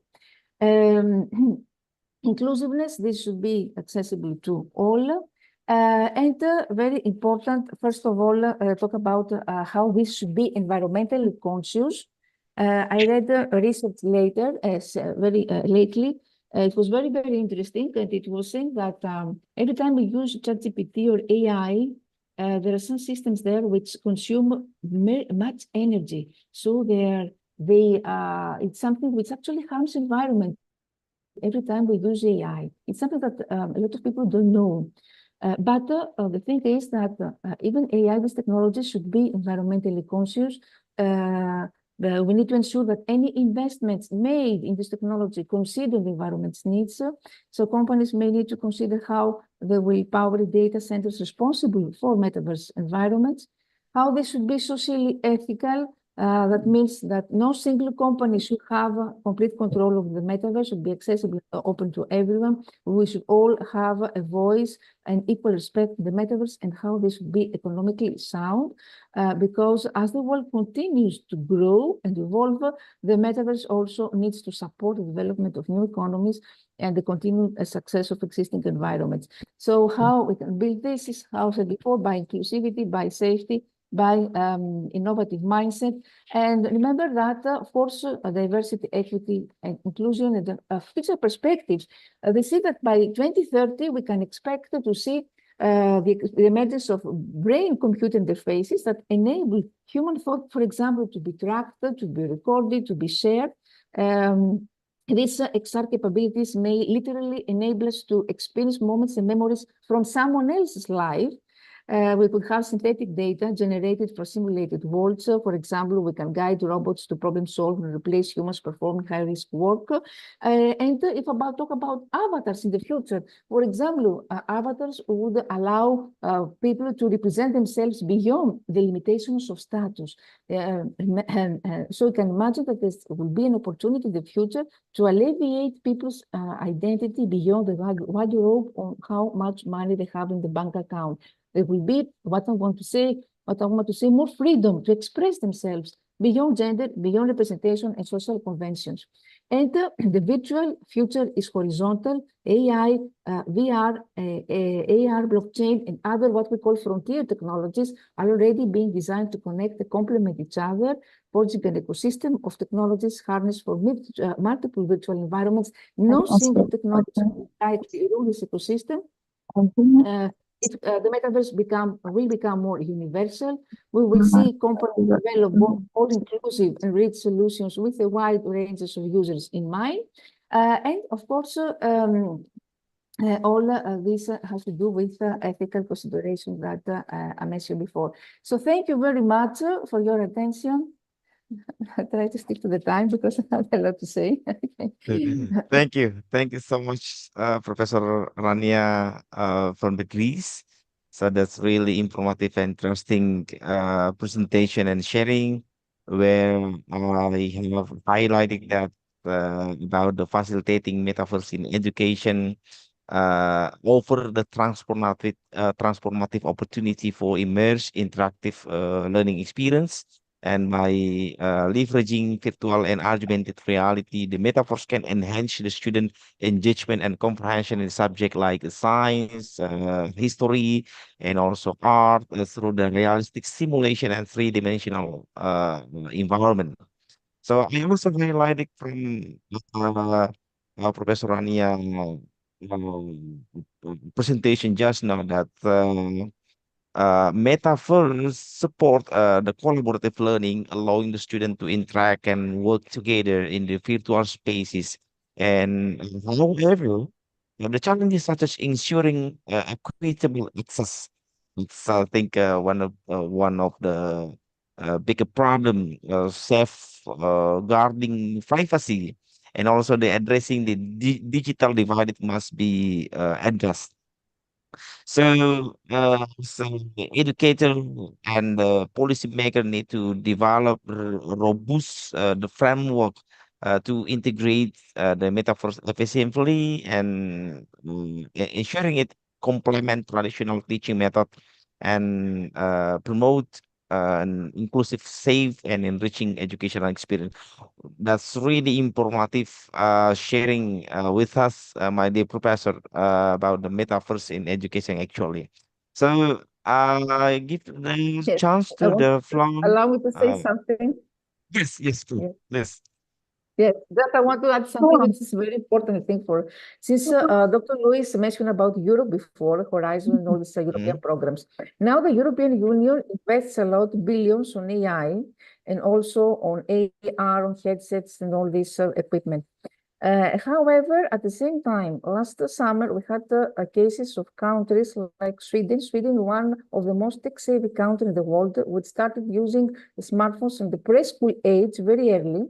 And now they say that they ban the use of this technology, especially in the preschool age. They started to return to old textbooks. We're talking about countries who were tech-savvy. Why? Because during this pilot period, they noticed that students have started to lose their handwriting skills, the research skills, and mathematical skills, and also the PISA competitions or the national competitions for students show that sometimes excessive use of technology is not good because students have become, distracted, and we had low performances in all countries because of this.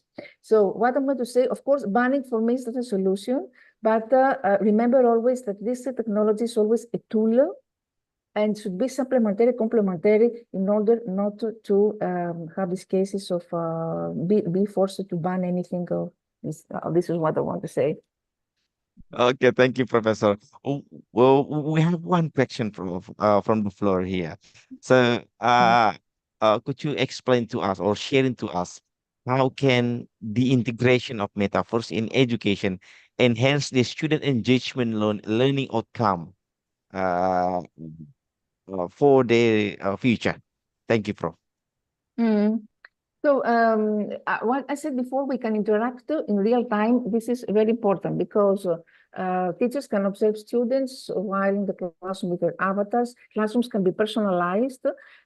We can teach very important theoretical and abstract concepts. Like I said before, the theory of Einstein with more than just a board. We can teach it more with visualization. For example, subjects of biology or in anatomy. You can see clearly what is happening there with the cells. We can create a more engaging and interesting environment because I said before, this creates motivation and a vivid atmosphere in the classroom. And if we talk about STEM and subjects like chemistry and physics, then the simulation of virtual labs, it's very important because before already we know how these physical labs are expensive. So through this technology, we can simulate all this, we can reduce the probability of accidents, the high-risk accidents. If you look in universities, for example, when they try to make a medical surgery, a surgery in operation, there is a high risk. Here with metaverse, we can reduce all that. So we can simulate, we can use it in every subject, and this is the asset. In history, I mentioned before how we can reproduce cultural historical presentations. We have how we can transport students through virtual trips. This is very popular. Students are thrilled this kind of experiences. Remember, so we can imagine how students who, for instance, who live in who are underprivileged and they cannot travel, how they can go to France, for example, and other countries and see there the monuments and all these things. Many efficiencies, yes, and many benefits in education. Of course, I said before, now I mentioned the case of Europe also. In Europe, there is the concern about the AR glasses also, that when we use, when you wear much time these glasses, this could cause a problem in the eyesight. So everything of this technology should be used in a careful way, a careful manner. And should be also, when we design this kind of activities, we should have in mind personalization, how we tailor the individual needs of each student, why we're doing this, why we need to integrate this in our classroom. That should have a goal, a specific objective. What this will complement from my traditional classroom. Always remember, should be accompanied traditional classroom with these innovative technologies that I mentioned before. So all these efficiencies that actually urges us and motivates us to explore for communication, for gamification, for interaction. I mentioned that the metaverse is about co-creation because it's about communities, how you can socialize, how you interact through avatars and anonymity, so you can feel more free to interact with others. And more immersive, as I said before, more immersive technology. More immersive technology means more engaging, more challenging, more interactive. Thank you. Thank you so much for the wonderful presentation and sharing. That's really insightful, my dear professor. On behalf of the Ministry of Education, Culture, Research and Technology of Indonesia, and also STKIP, Veteran Sidrap, and ITPB, Qana'ah, Sidenreng. So really thanks for you coming and also sharing for today, not only for the student and in this region, but also for all the participants around the world. So based on the registration, we have 80 country has joined in this room and also live in YouTube. Thank you so much again, my dear professor. Thank you so much. May God bless you. Thank you, Professor. Ladies and gentlemen, that's we move to the third agenda. Now we have Dr. Mona Rifait Taman. She is the vice chairman of Future Leaders International Group in Egypt and Kuwait, and also international lecturer of e-learning and educational technology, and also some member of lecture of the Arab Society of Material Sciences and Institute of Higher Studies and Research.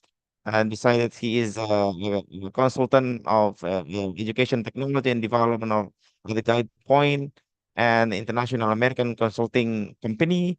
And beside that, she is chairman of Commission for Sustainable Development of Arab, African, European Union for Human Resource and Development. Assalamualaikum, my dear professor.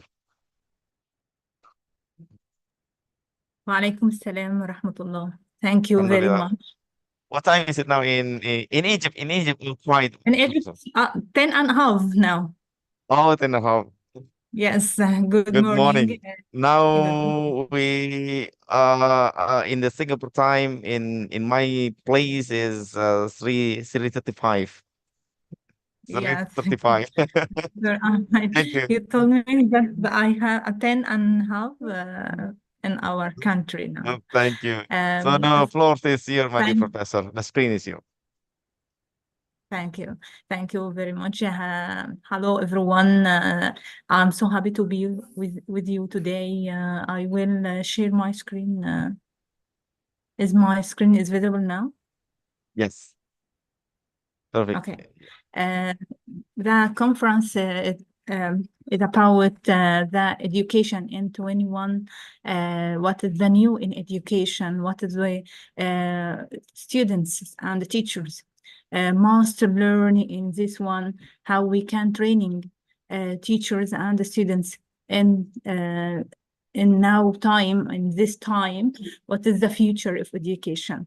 Now the future of education is using AI or artificial intelligence tools. Every day we hear about artificial intelligence in all factors, in healthcare, in education, in marketing, in all our life. AI is used, is important part. So the education or AI tools in education is very important to use or to learn about it. And the first example for using, I hear Dr. Rania, the poet, said about augmented reality and virtual reality, and how now is a mixed reality. Mixed reality is a mixing between virtual reality and augmented reality. And it is important tools for education, for interactive students, not listening students. How we can use it, there is a lot of platform to convert our curriculum or our lesson to be in mixed reality. For example, Iran XR. Iran XR is a platform. We can use it, or teachers and the students can use it to convert their lessons to XR.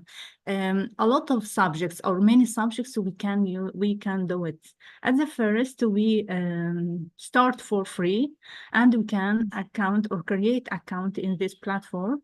It's very easy, and so after creating the account in this platform, we can find the big library for objects. Such we drag and drop these objects and convert in any subjects, and so it helps us to convert our lesson or our subject to be in mixed reality or XR. As you see, after we create account, you can translate it also very easy. Agree, I want. Now I can register in this platform. It's a very amazing platform for creating your lesson or converting your lesson to be XR or mixed reality. Okay. And now you can see tutorial. Now, after creating an account, this is the library for all subjects. We can business, not just for students, for teachers, for a lot of industries. Also, this we can see for business, for AI, not for schools, not also for schools and for university also. We see that is engineering. We can see a lot of all categories.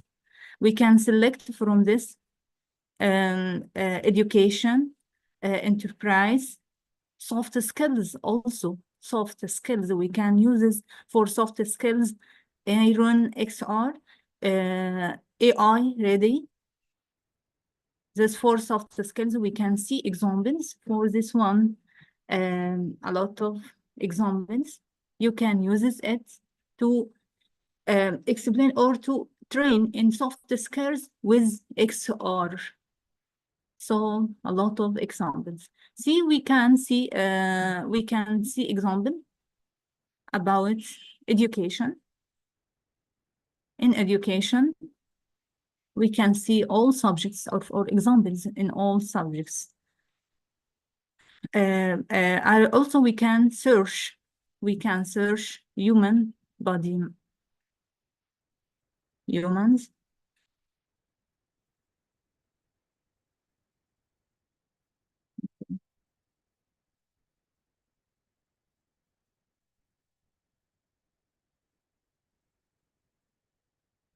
What you want, you can write in search bar, and I search for about human body, and this is the examples in the library. You can use these examples for your students, and also you can design your own example, your own tool in this platform, and you can share it for your students. I select one.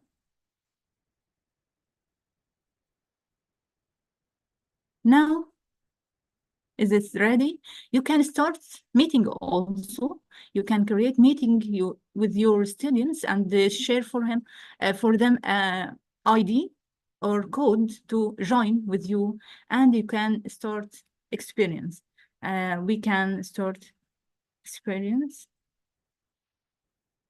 Open.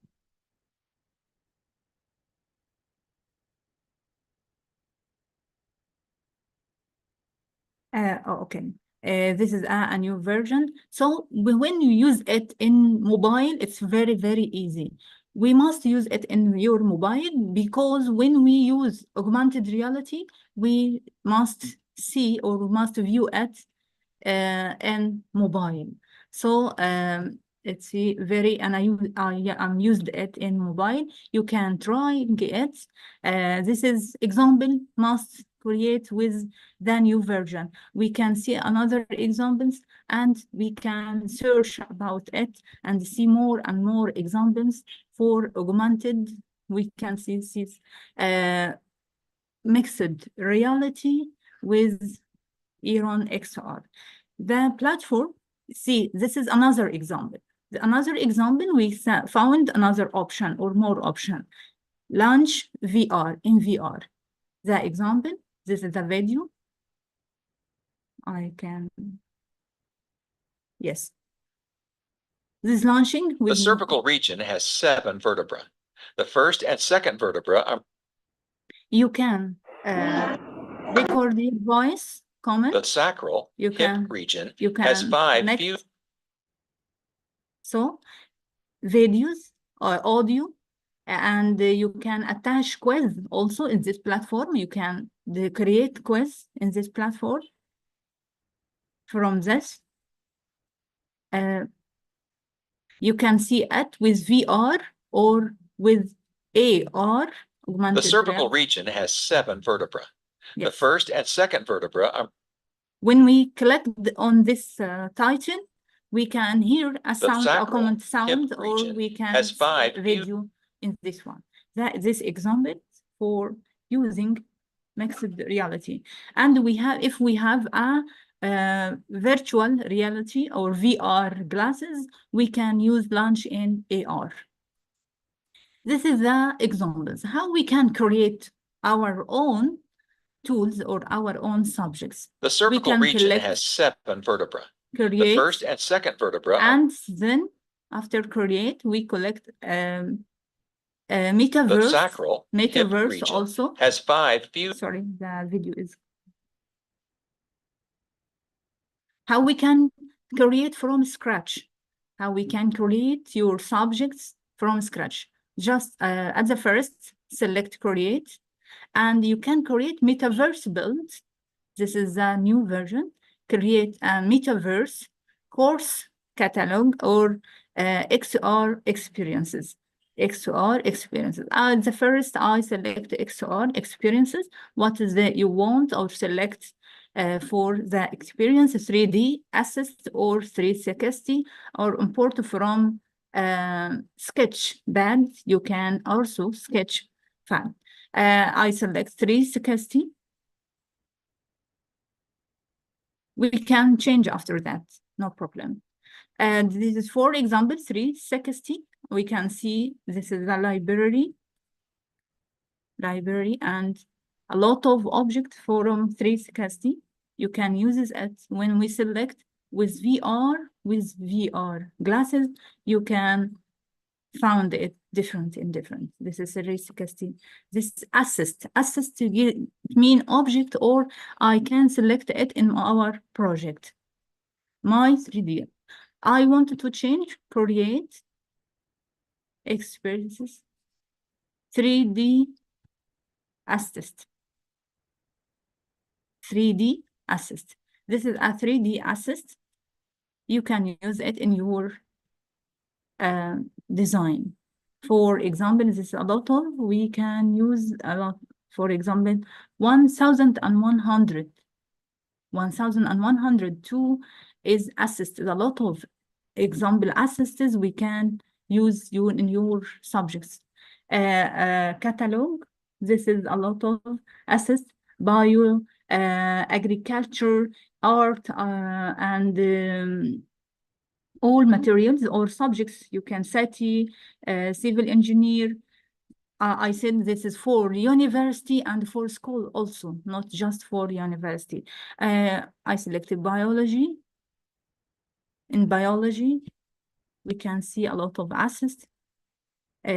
For example, I selected this one.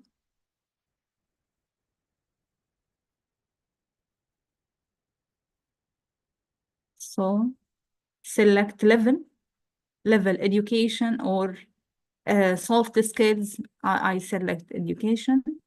Design system, or can select category also. You can select a category, health and human services. Okay. This is the knowledge or the comments which in our lesson after we finished.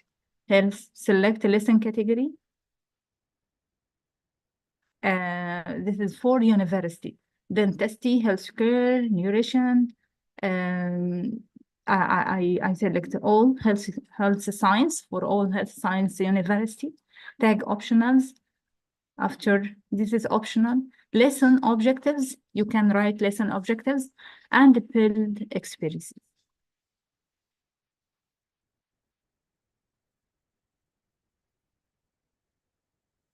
Now I built my own expertise. So you can edit. You can write and edit.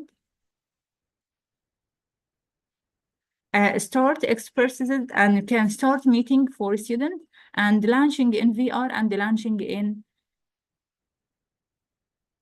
because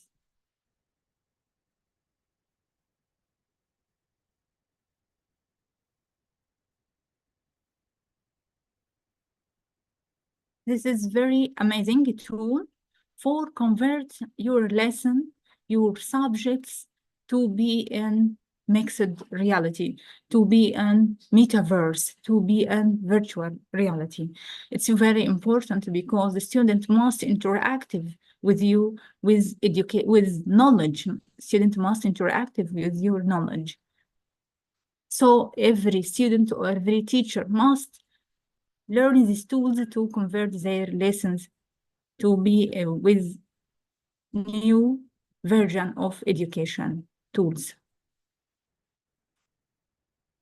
I'm sorry for interrupted in internet, but this as example, okay? And very easy. You can use all sets or all objects in any subjects. We see that, not just for biology, for soft skills, for mathematics, for engineering, for business also. This tool is very useful for all subjects and for all categories. We can, as addition, we can add quiz, interactive quiz. We can add notes, voice notes, and also we can add sound. This is the steps for downloading. After we creating, it updated, everyone updated. So I can't wait. This next. Okay. It is the update the new version. Every time update the new version, because you will find new assets and you will find new tools and new features. Okay, after that, we can see start.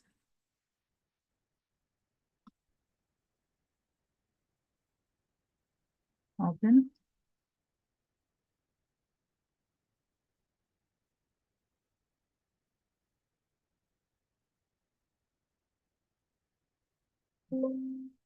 Okay, sorry. Because that is a problem in internet. Okay, this is the steps, and after that you found it's easy for creating a quiz and for creating audio or attachment audio. We can edit after that. We can change, we can add also after publishing, after publish and they share the link for students, we can edit after that. When we using edit, try again because I have a problem in internet. I'm sorry. Sorry. This is the last. I selected the edit experts. Now we can edit. Because all programs which have 3D design, yes, I select edits when this is the edition or the platform edit. Now we can edit from this one. We have choices. As the first choice, you can write titles for every part. Can write titles for every part. And this one, hide titles. Hide titles. So if we want to change these titles, double click, and click on the pen, and we can write. We can write if you want to change another language, because in English you can change on other language. You can double click in this one and write. And also you can add, this is for double click, you can add it plus, add plus, you can add another one. This is title. And this is for title, or writing a title for this. When we zoom in, we found another one. We found more and more when zoom in. The next, and we can see this one. We can see in an X-ray, as X-ray. Default materials. And this one, when we add a quiz, add plus, click on plus, we found when click on plus, this is menu, audio, when we add audio, video, identify, location, quiz, recording, also PDF, image, URL. So we can add all these activities for your assist or for your lesson. For example, quiz. When we add quiz, create or import from a CSV. You can create quiz before in Excel sheet and save it as CSV, or you can create your quiz from scratch. I select create. Now, what is this? What is it? This is a question. We write in, this is a question. We can select the right answer. What is the right answer? Is it the default? Okay. It helps you in answers and single answer. The limit time for students to answer in this question, and start this one. We can edit the question also. We can save this. Now the first quiz. How we can find it when we review it, when we view the select view.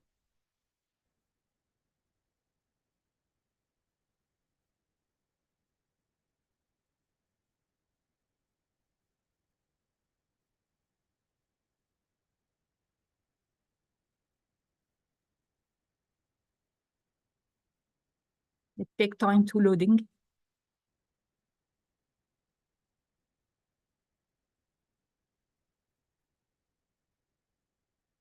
Now, this is in view, because this is for VR, viewing in VR. We found it, participate it in VR. We can also select when viewing AR or VR. When we see it in mobile phone, we found it in AR or mixed reality. Okay, but in laptop, we can't see it in augmented reality. We go back to edit to add another objects onto this one. When we add plus, we found in image, we can add image. You can add location. Location, this is video, or this is audio. And also we can add a PDF. This is a quiz which we create. We can add another quiz from add quiz, add another one. This is another question. We can save. Okay, this is 2 questions we added, and after view.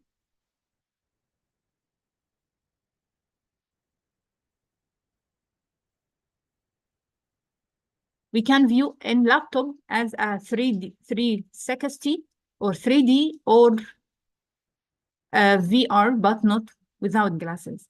But when we see with laptop, or when we view with the mobile, we see it in augmented reality. This is the material we see in for augmented reality. But is the quiz we see it when we view it as a VR or as a augmented reality. See, monitoring. And this is the quiz at the bottom of the screen. Quiz 1, default. This is the choices. When select the correct choice, we feedback, and then for the next quiz, write this one. The next one, when we select a wrong answer, it feedback, and this is a timer for the quiz because we selected or 13 minutes. And we can add a lot of benefits or a lot of features for this 3D or assist. So this is the XR. Also another, we can do it as a video. When augmented reality, we see this video. When we zoom in, we see more details in this part. This is the example. After we finish our assist or our lesson, we can share this is for or collaborate with other students or our students. After finishing, experts select, close it, and we can go to in this platform in our projects, and then select to share from share one. We can request to show library, delete expert, and also share a link. To share a link, we can share it for our students, and we found in my library and student library, and we can edit. I can edit in every time. This is the example for how we can create our lessons at a XR or mixed reality with Iran export or Iran platform. I will show for you how mixed reality we can use it. I will show for you how we can use it in this video. The engineering make a maintenance remotely. Amazon Prime Day is Make a coming the maintenance 16th and the remotely 21st of July with epic deals exclusively for with XR, because there is a glasses for XR. When we can use it, we can use it to make a maintenance or to make also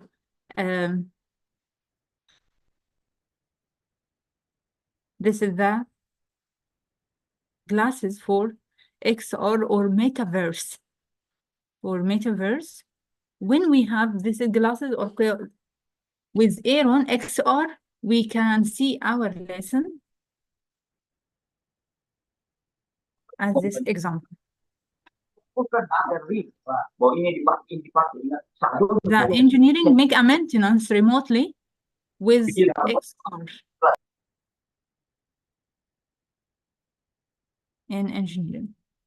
So, as in virtual, it helps.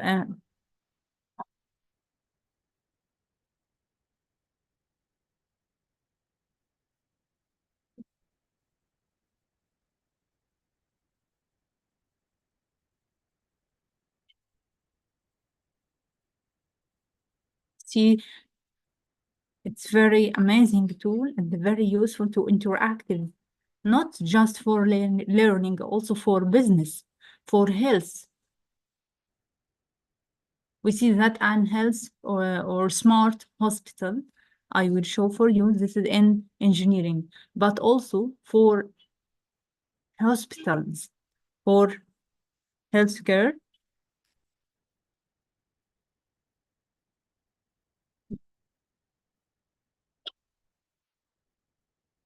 For healthcare, there is a smart hospital for remotely healthcare with XR or with metaverse.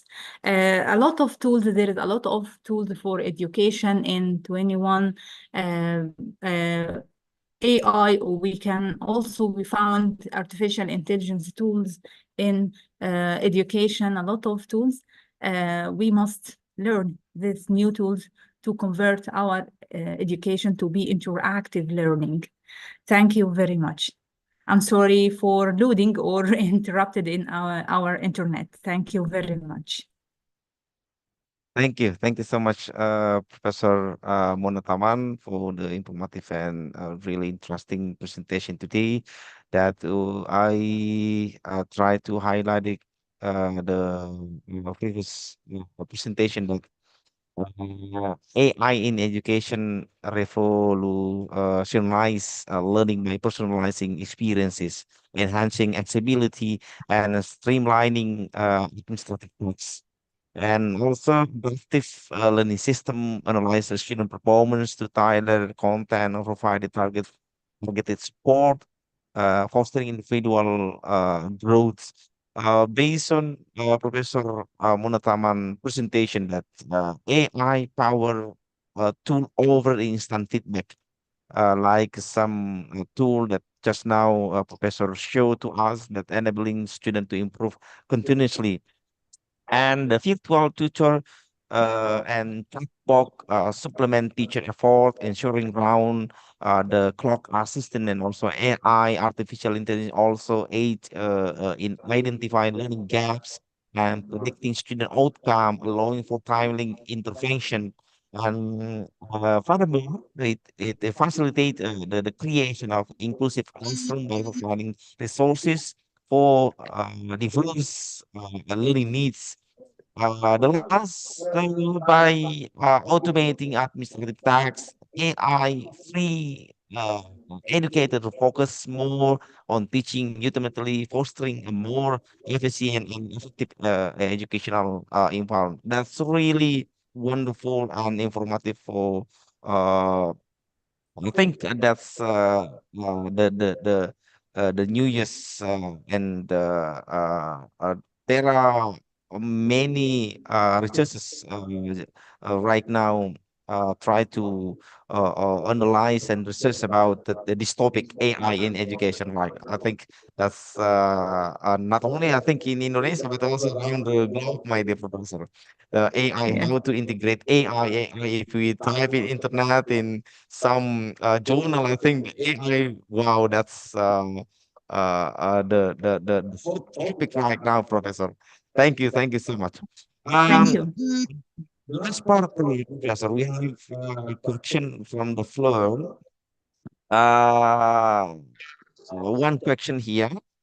That's what ethical consideration and potential biases must be addressed when implementing AI technology in education.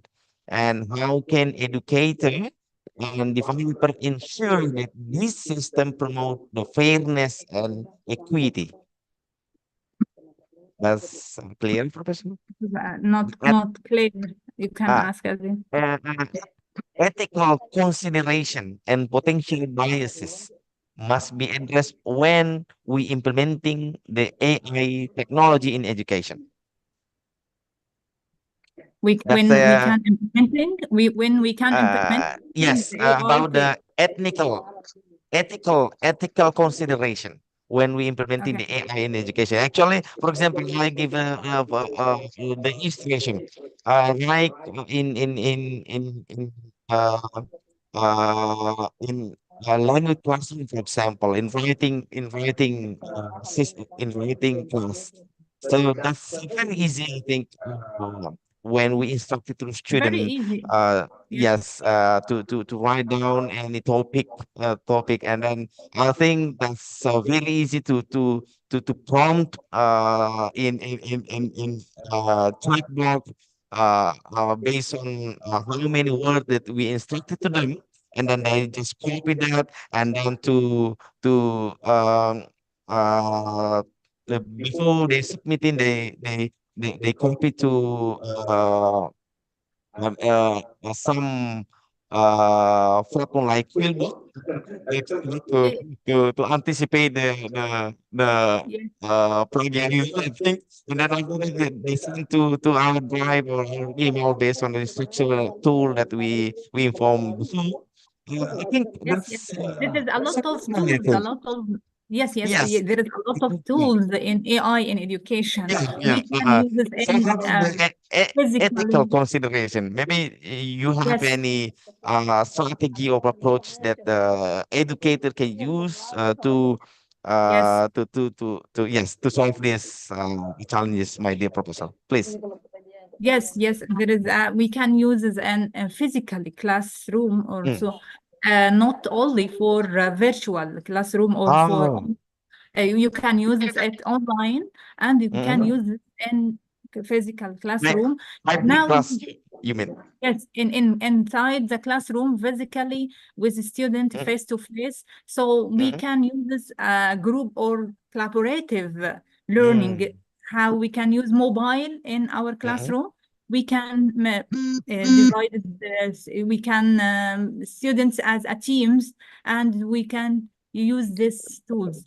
And also we can a teacher can use it in a share screen and can use the tools.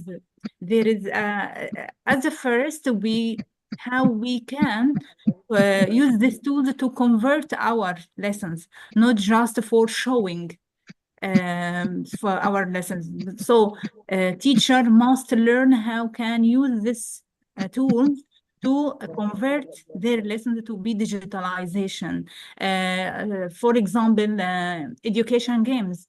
Now, Mm. with very, very easy way, with AI tools, we can create amazing education games. Mm. And also we can, as I show now, we can convert our lessons to XR or mixed reality. When we convert our lesson mixed reality, at the school, at the class, student with mobile can show this objectives within a mixed reality way, on augmented reality, and interactive with it.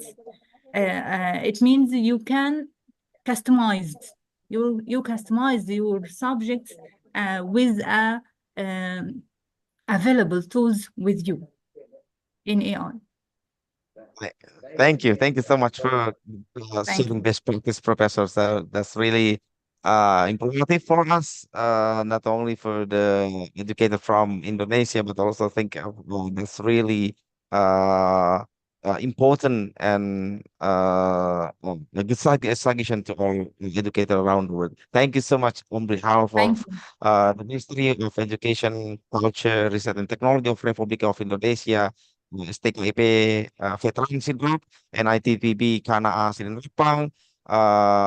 Say thank you so much for the wonderful presentation and your coming to us, sharing to us. Thank you so much, Professor. Again, thank you so much. Thank Thank you. you. Thank you. Bye bye. Jazakumullahu khair, Professor. Thank you. Ladies and gentlemen, I think this is the last section and sharing for our international public lecture today, hosted by STKIP Veteran Sidrap and Institut Teknologi Pendidikan Bisnis Qana'ah Rappang. For this section, again, we really thanks to Professor Luís from Portugal, Professor Rania Lampou from Greece. Thank you so much for your sharing and really informative, Professor Bonatuman from Egypt for this session. See you on the next academic event around the world. Thank you so much again to all participants for your actively saying your question and sharing during the event, both in sending the question and the chat box and also by raise your hand. Thank you so much. Not only in the Zoom but also in live on YouTube. Thank you so much. And thank you for some lecturers from around the world here. We also have Bapak Dian Muhyidi from Universitas Muhammadiyah Parepare. Thank you so much for coming. Thank you, my dear Senior. Thank you from India for your coming. Uh, and just for all participants, just making sure that you have registered yourself by using the link that you have sent and you got from the link WhatsApp or another social media. You have to make sure that we don't have attendant list for the both today and yesterday, but inshallah you will get two certificate from the different event yesterday and today. In saying Alhamdulillah Rabbil Alamin, let's close our event today. Alhamdulillah Rabbil Alamin. See you next meeting. Thank you. See you. See you. Thank you so much. Thank you. Thank you.